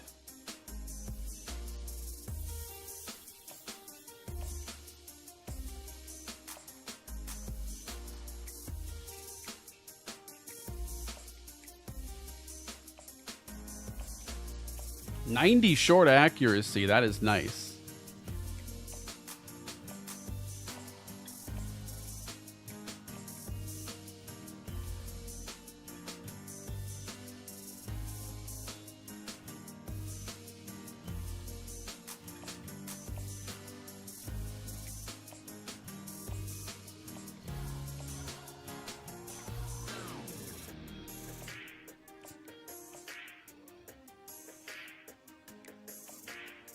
A lot of running backs and quarterback options, it looks like, atop this draft class, or recruiting class. Ooh.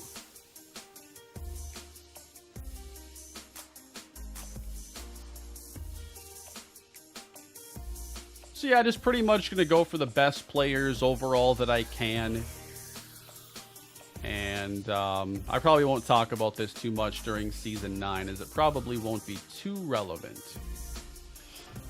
But thank you again, everybody, for all the continued support in this series that's gone on now for 8 seasons.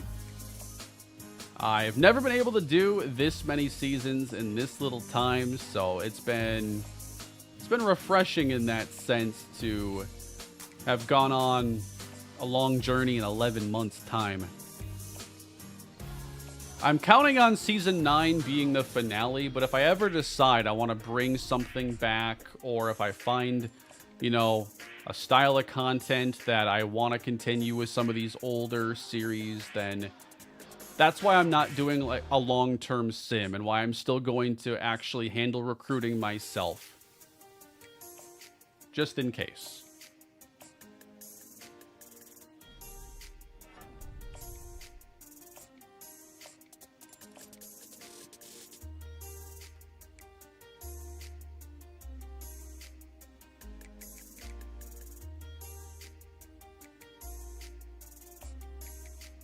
All right, I've got enough quarterback and running back options on the board. That is for sure. Ooh, 4-star route runner. Count me in there.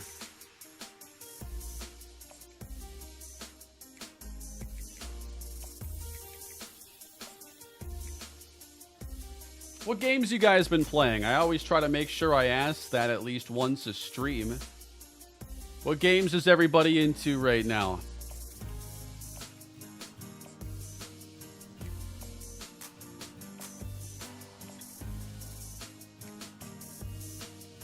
Kingdom Come Deliverance 2. Yeah, I heard so many good things about that game this year. These, like, it's such a great time, I think, for the AAA developers. You know, with so many great indie games over the years, and then games like KCD 2 and Expedition 33 popping off this year as well. I'm really waiting for those physical copies to come back into stock, too, so I can get that. Got addicted to Balatro again. It happens. I partake in a little Balatro myself. I love that game. I'll be playing that until I'm in the ground, probably.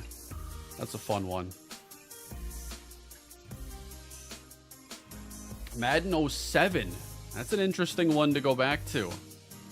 Just finished God of War. I've played 2018. 2018 was phenomenal. I have not played Ragnarok. Is that the one? Is that the new one now, Ragnarok? I think so. GeoGuessr. I've never played that. I would be hilariously bad at that. As an American who has never left America and doesn't know a lot about other countries, to be honest. Night Rain. Yeah, I've heard some cool things there. I'm not much of a FromSoft guy myself, at least yet. Maybe one day that'll change. Marvel's Midnight Suns. I don't know much about that one because I don't know the superhero landscape very well. I didn't grow up with superheroes.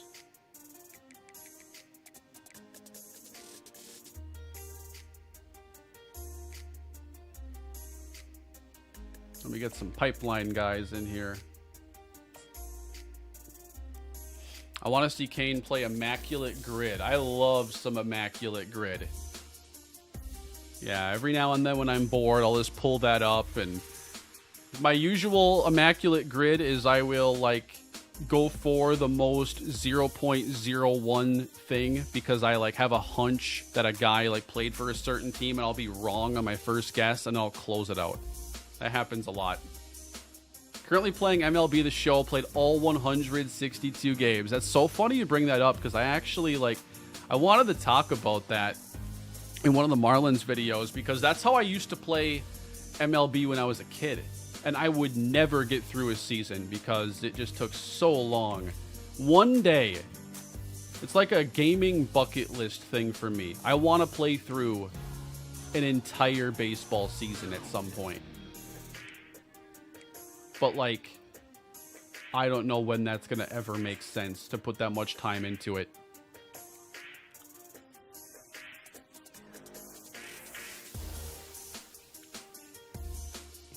Immaculate Grid on stream would be fun sometime. For sure, because they let you go back to older ones.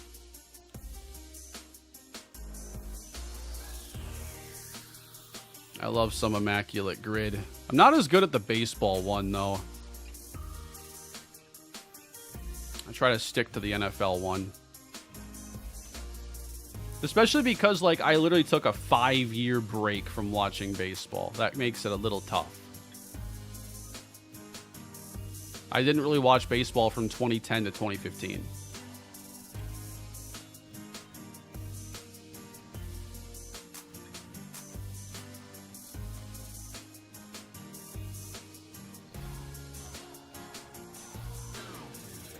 Let me see if I can get Grid pulled up here and not have it take forever to set up. I don't know if I have the chops for it right now. How can I make a source and not show it until I'm ready is the issue.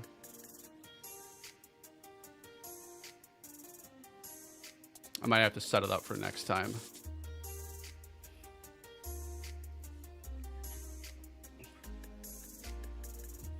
Imagine if you played a full season with the Cardinals, Nolan Gorman hits 520 with 95 homers.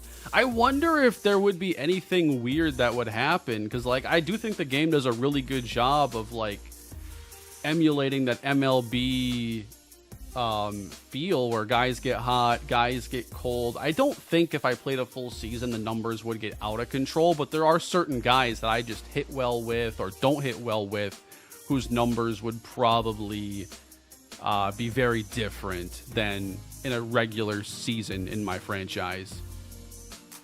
Can we get Marlins today, please? I'm not going to be able to make it happen today, unfortunately. I'm probably going to get that up on Sunday. Probably going to chill tomorrow and the rest of today. But we'll definitely get some Marlins going Sunday and possibly Monday. I didn't do a back-to-back this week. I will at some point this week. I feel like your Marlins team needs more left-handed hitters. I agree. And me personally, I play better with left-handed hitters. I've always, for whatever reason, I like playing with them more. So locked into the Marlins series. Petition to use the teal 90s more. I have to do more of a full game, or at least start a game to have control over the uniform, but I would be down.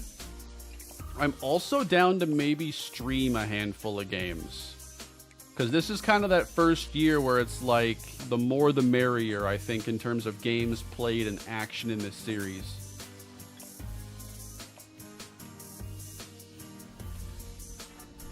Yeah, I have so many righties. It's true. Down at the minor leagues, I think about my top prospects, and most of them are righties as well. I'm going to hand out some scholarships. And we'll just see where this all goes.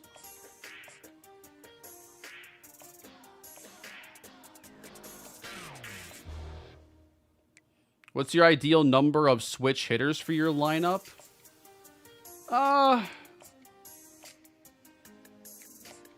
Switch hitting has kind of gone out of focus so much. There aren't many players that still do it. So I don't really target switch hitting.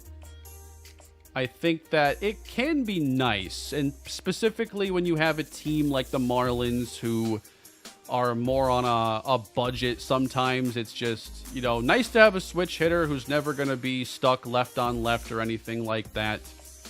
But I can't say it's a huge priority. Or if you're already in a spot where your team is left-handed heavy or right-handed heavy, then I would say, like, having a switch hitter in that mix would also be nice change.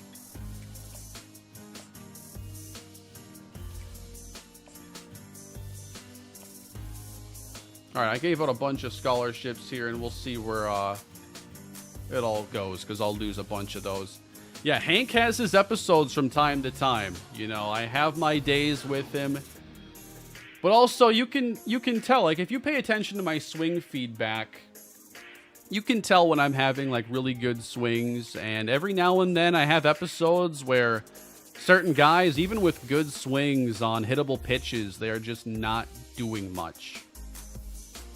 It's just baseball, though. It doesn't really frustrate me, because that's just the nature of the game. We're talking about the best players in the world succeed 40% of the time.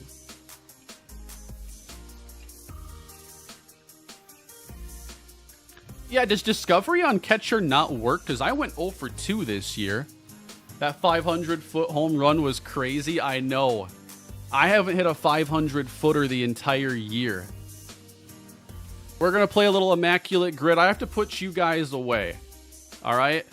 So I cannot see your chat right now or anything like that. Let me, all right, I got it. Immaculate Grid pulled back up. We got Eagles, Broncos, and Falcons here on the left. We have Buccaneers, Steelers, made a field goal. That's a fun one on the very top. So, Eagles and Buccaneers. I'm thinking, LeGarrette Blount in a spot like that. I'm also trying to think, like, I want to go more lower percentage. Eagles, Steelers, I usually end up going Javon Hargrave oftentimes in this one. That's going to be 4%. For made a field goal. Not Parker. I'm going to go with Cody Parkey. That's going to be a 5%. For Eagles, Buccaneers.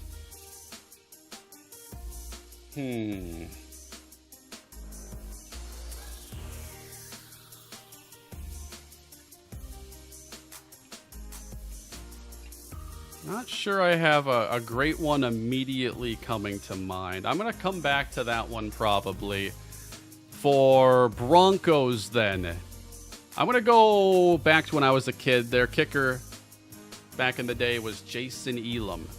22%. I would have thought a lot of people would have put, like, Matt Prater there, Will Lutz. I'm guessing one of those two is less than a 22 on Elam, but he's a really legendary kicker for them.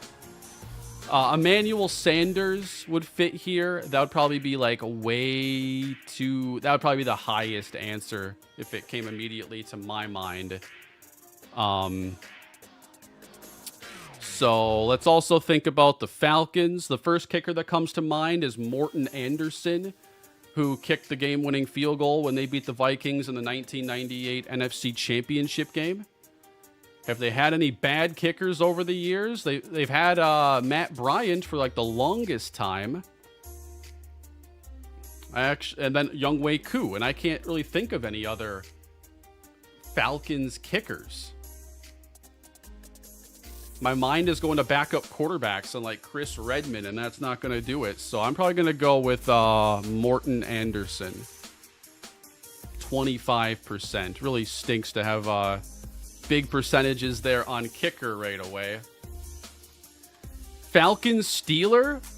Cordero Patterson, would that be too high? And then Falcon Buccaneer. Give me Adrian Claiborne. 0.5% pull right there. That one is easy. All right, and then I got to think of some Steelers now that can fit here. All right, yeah, Emmanuel Sanders is going to be a little too obvious of one.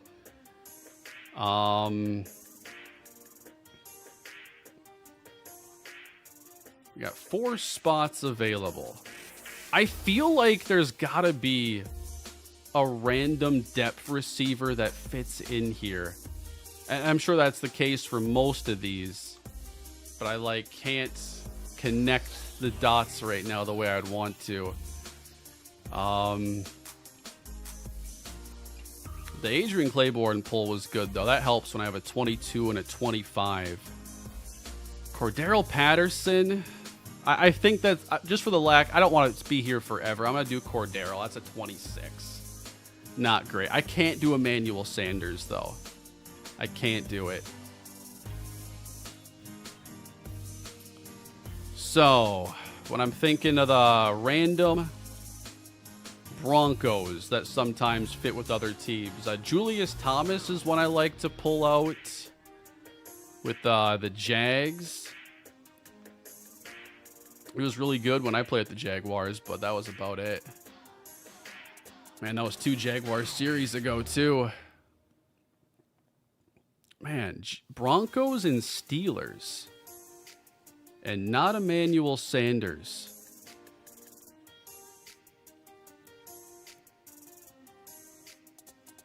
My mind is not all on football right now.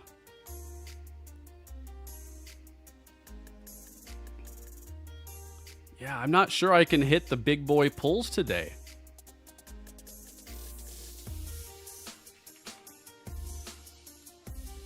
LeGarrette Blount's 7. That's respectable. And then, why can't I think of more Broncos? I keep thinking of like Brian Dawkins, who would have fit for Eagles and Broncos and probably been a good 57% pick. I'm sure the comments are giving me all the great options right now, but I can't see y'all there. Ronnie Hillman, I don't think would work for any of these ones. Eric Decker, where'd he go after he left the Broncos? I can't remember. Tennessee, I think it was. No Brock Osweiler. Kyle Orton, I don't think fits here.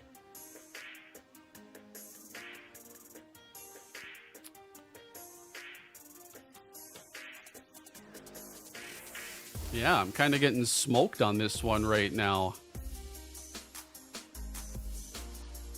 Ooh, Wesley Woodyard. It feels like Wesley Woodyard could have been a Steeler, but I don't think he was. That would have been a Titans-Broncos connection there.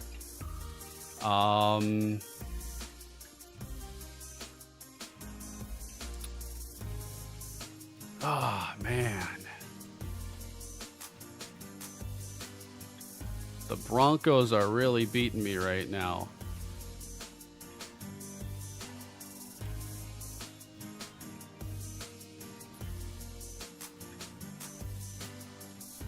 And I bet there's some pretty obvious ones out here that I'm overlooking as well. Broncos. If I just start naming off players, you know, at like various positions, like running backs. I mean, Clinton Portis didn't play for the Bucs or the Steelers. I don't know why I keep thinking of Ronnie Hillman. Philip Lindsay, I know he went somewhere after the Broncos, but it wasn't here.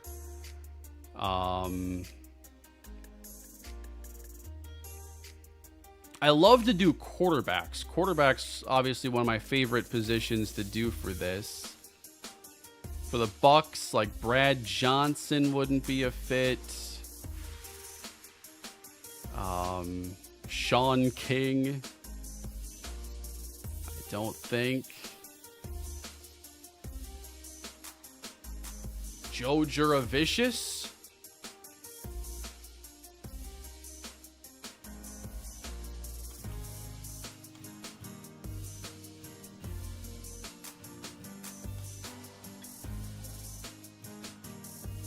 Man. Yeah, I'm kind of sucking at this one here. I might just have to plug in Emmanuel Sanders. It's the off season. It's harder to play this in June than it is in October. I knew Emmanuel Sanders would be up there. I don't think Joe Juravicius played for the Broncos, but all right. I'll take my 8 out of 9 there. I wish I could have done a little bit better for you guys. Who was the obvious one I was missing there?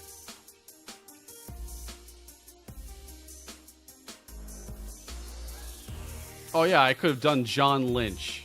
Yeah, I didn't make that connection at all. Because I always think of John Lynch as a Buck. I don't think of him with the Broncos. How long did he play there? 3 years. 04 to 07. Which would have been my prime time, but still. I was introduced to him as a Buccaneer.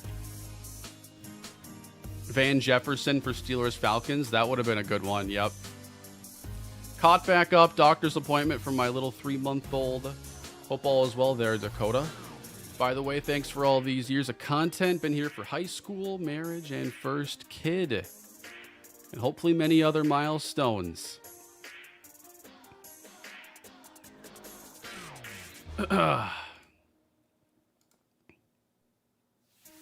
You guys want to do one more grid?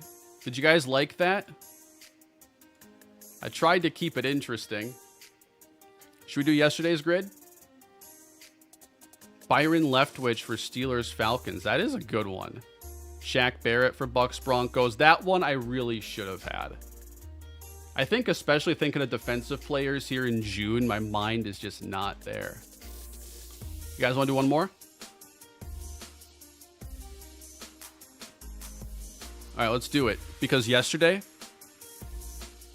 we got the Vikings on this one. So this is more so my speed now. And we got the only one team box as well. So, you know, you can kind of... The easy route there is to take, like, Caleb Williams, who's only played for the Bears. Or you can take, like, any of their other rookies from last year. All right, so I got my Vikings here. What options do we want here? For Vikings, Bengals, one I always like here is Mackenzie Alexander. He went to the Bengals for like a year and then came back to the Vikings. Vikings, Bears. Here's a weird one. Devin Aromashadu, who had a walk-off touchdown in overtime against the Vikings in 2009. Played with the Vikings for like a year in 2011. It wasn't a very, you know, it was so memorable that 0.9% of players on Grid are making that connection. And then Vikings, Panthers. Matt Khalil is 1. I feel like that would be under 5%. Adam Thielen's probably going to be the high one. When we get to September, you'll be able to plug in Patrick Jones.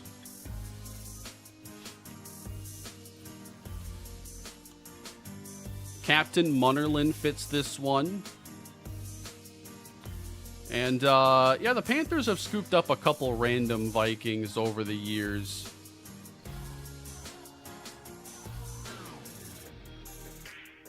But for this one in particular, the Matt Khalil kind of feels interesting. I want to see what the percentage is. I'm going to say it's like a 4.2. 1%. It wasn't that long ago, I don't think. All right. Can I do better on Dolphins now? Dolphins and Bears. I mean, there's one that's glaringly obvious, but I think Jay Cutler is going to probably be the highest one this time around.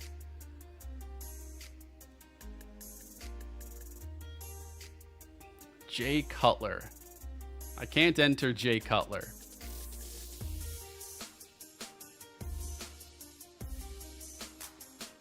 Marty Booker. I feel like sometimes one feels obvious because, like, I grew up, but, like, it's been over 10, 15 years. 2% Marty Booker. And then Dolphins, Bengals, Dolphins, Panthers. All right, this is where these are going to be the toughest squares on the board, I think. And I got to hurry it up here so I can get to dinner soon. All right, so Dolphins. Thinking Ryan Fitzpatrick. Fitzpatrick fits too many squares. He's always like one of the easier pulls.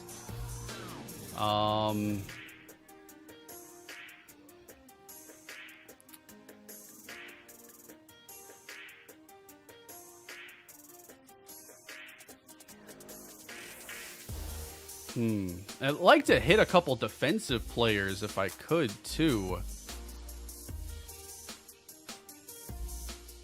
But like the big name Panther ones I can think of, there aren't too many in recent years. You know, there was a bunch of Bill connections because McDermott went there with like Starlet Tulele and a couple other guys.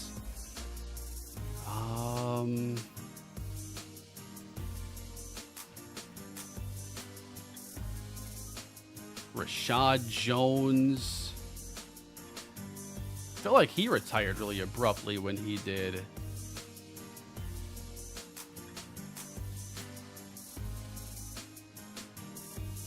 So Mike Gesicki is kind of probably the high percentage one here, I'd think, for Bengals, Dolphins, because that one's so recent. Chad Johnson would also, I believe. Now I'm trying to remember how much, because the thing is, too, is they have to have played an NFL game with the team. And sometimes I'll enter a guy who was only with the team in the offseason, didn't actually play a regular season snap, and therefore isn't qualified.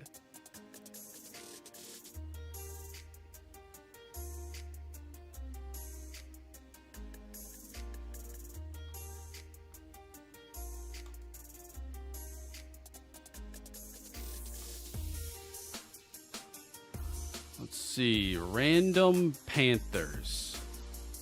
Or I should be thinking more from the Dolphins standpoint here.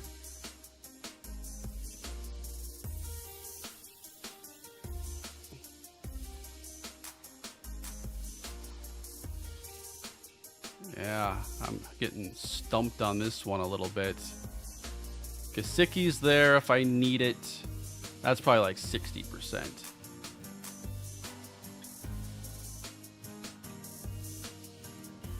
Maybe in the meantime, I do some only one teams. Panthers, only one team. I got one here. Brenton Burson. He was like in the Cam Newton era, like their sixth receiver, special teams guy. he's just an easy guy for me to remember. In particular, 0.07. So we'll pull that one out for the Chicago Bears. Like I feel like I don't want to take like just pick a random Bear right now who's on his rookie contract still, like a Cole Kmet. I feel like Cole Kmet would be low, but I try to go for a little bit older or more obscure if I can. Kevin White, I think, did pop up and have some snaps elsewhere. Maybe like New Orleans or something. Otherwise, Kevin White would have been an interesting fit. Sometimes you can get like, you know, they bring in a kicker for a year and he wasn't any good, so move on. Mike Nugent. I don't think Nugent ever kicked for the Dolphins. That doesn't sound right. Ooh.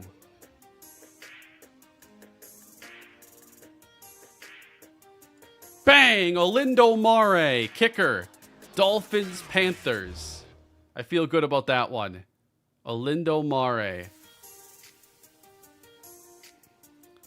All right, so I need a Dolphin Bengal.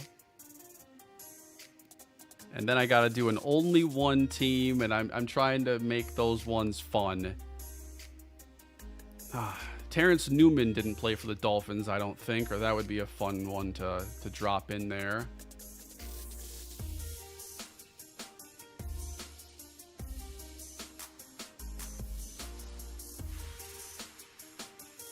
All right, Bengals only one team, Jamar Chase.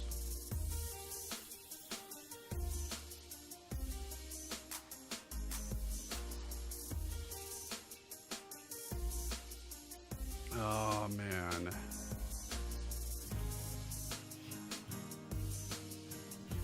The Brenton Burson pull, I'm pretty proud of that one.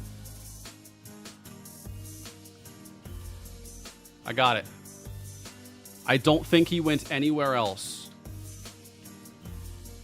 Where did he go by PJ Dawson? Paul Dawson. Where else did he go? Because he didn't play out his entire rookie contract and he was a bust. Where else did Paul Dawson play? Man. I had a 9 out of 9 here if I wanted it. But I'm also going for score, especially in a round that's going pretty well. I'm bummed there. Who did Paul Dawson play a snap for beyond the Bengals?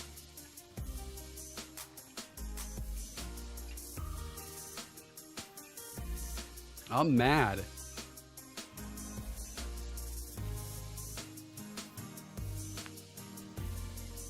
I'm guessing the top one here would be Brian Urlacher. Now I'm trying to remember, did Matt Forte play anywhere after the... I feel like Forte went somewhere, but I can't remember off the top of my head now after Chicago.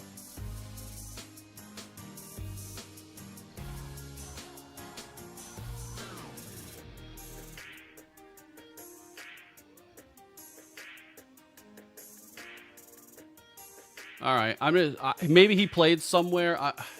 Did Nathan Vasher play anywhere else in like 7 years? Whatever. I'm just gonna put it. At some point when I get one wrong, I just start like rage guessing certain picks because I'm like, if I can't get a 9 out of 9, I want to get like a 0.00001% guy. So I need to know where Paul Dawson played or where Nathan Vasher played. Vasher was a really good corner who I think played at the same time Devin Hester was playing cornerback there.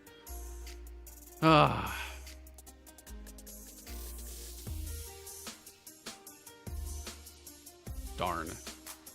I'm just trying to put on a show, guys.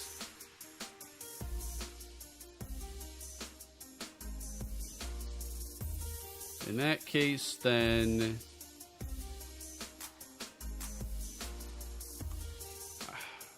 tight end Ashland. He's 6'7", second round pick. He might have gone somewhere else, though. He was so big, he could have gotten a second chance somewhere else. Adam Shaheen. Now I think Adam Shaheen could have played like a game with the Saints or something.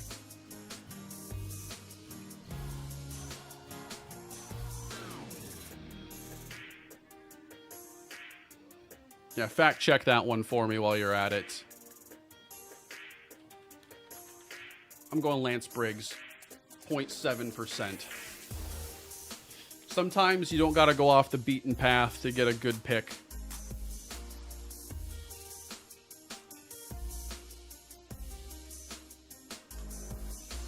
Oh, man.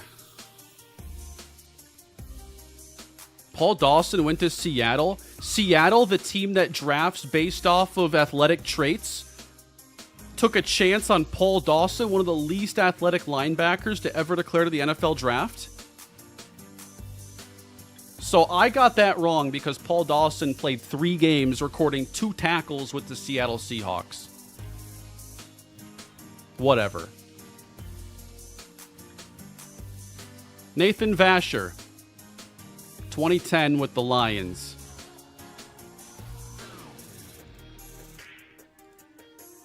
I got Nathan Vasher wrong because he played 14 games with the Lions, no interceptions, or 1 interception.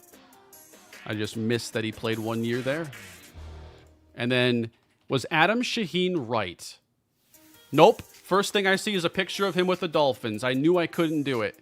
He was too big at 6'7", 257 to not get a chance elsewhere. He spent 3 years there. 3 seasons. So I'm glad I didn't guess that one at least. In Miami, he had 260 yards in 2 years. All right.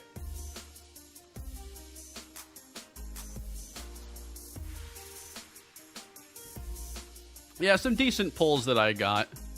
Not bad for doing it live, right? Yeah, Forte on the Jets sounds right. Patrick Manley, Bears longtime long snapper. Long snappers, if you know any of them, like it feels like they're all one-team guys. You don't usually see a long snapper go to a new team. They just get like a new undrafted guy. My Dolphins-Bears pull was Jay Feely. I had a similar name come into my head because I usually go to quarterback first. I thought Jay Fiedler because I knew he was with the Dolphins, but I don't think he was ever with the Bears. Jay Feely's kind of close to that. Oh man, Jay Feely actually, or Jay Fiedler, he could be an interesting guy for grid. Eagles, Vikings, Jaguars, Dolphins, Jets, and the Amsterdam Admirals of the NFL Europe.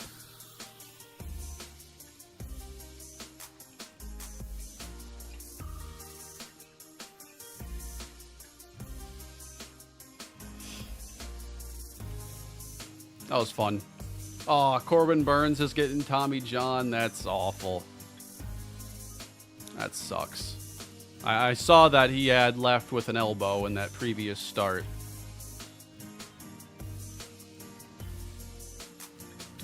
Am I able to show my custom playbook? Well, it's hard to really just show all the plays, but I mean, it is downloadable if you want it. On PlayStation 5 only, because the share isn't cross-save or anything.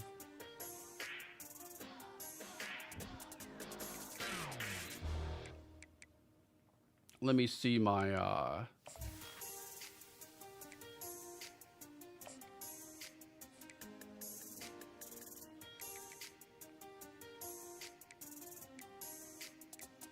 Did I not share the most recent one?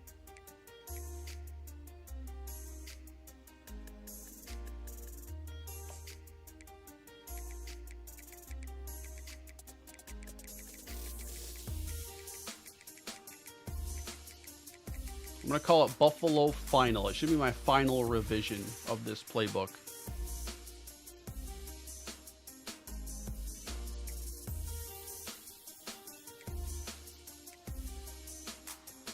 It looks like a fair amount of you have downloaded some of these playbooks over time. That's pretty cool. If you'd like to use it, it's called Buffalo Final.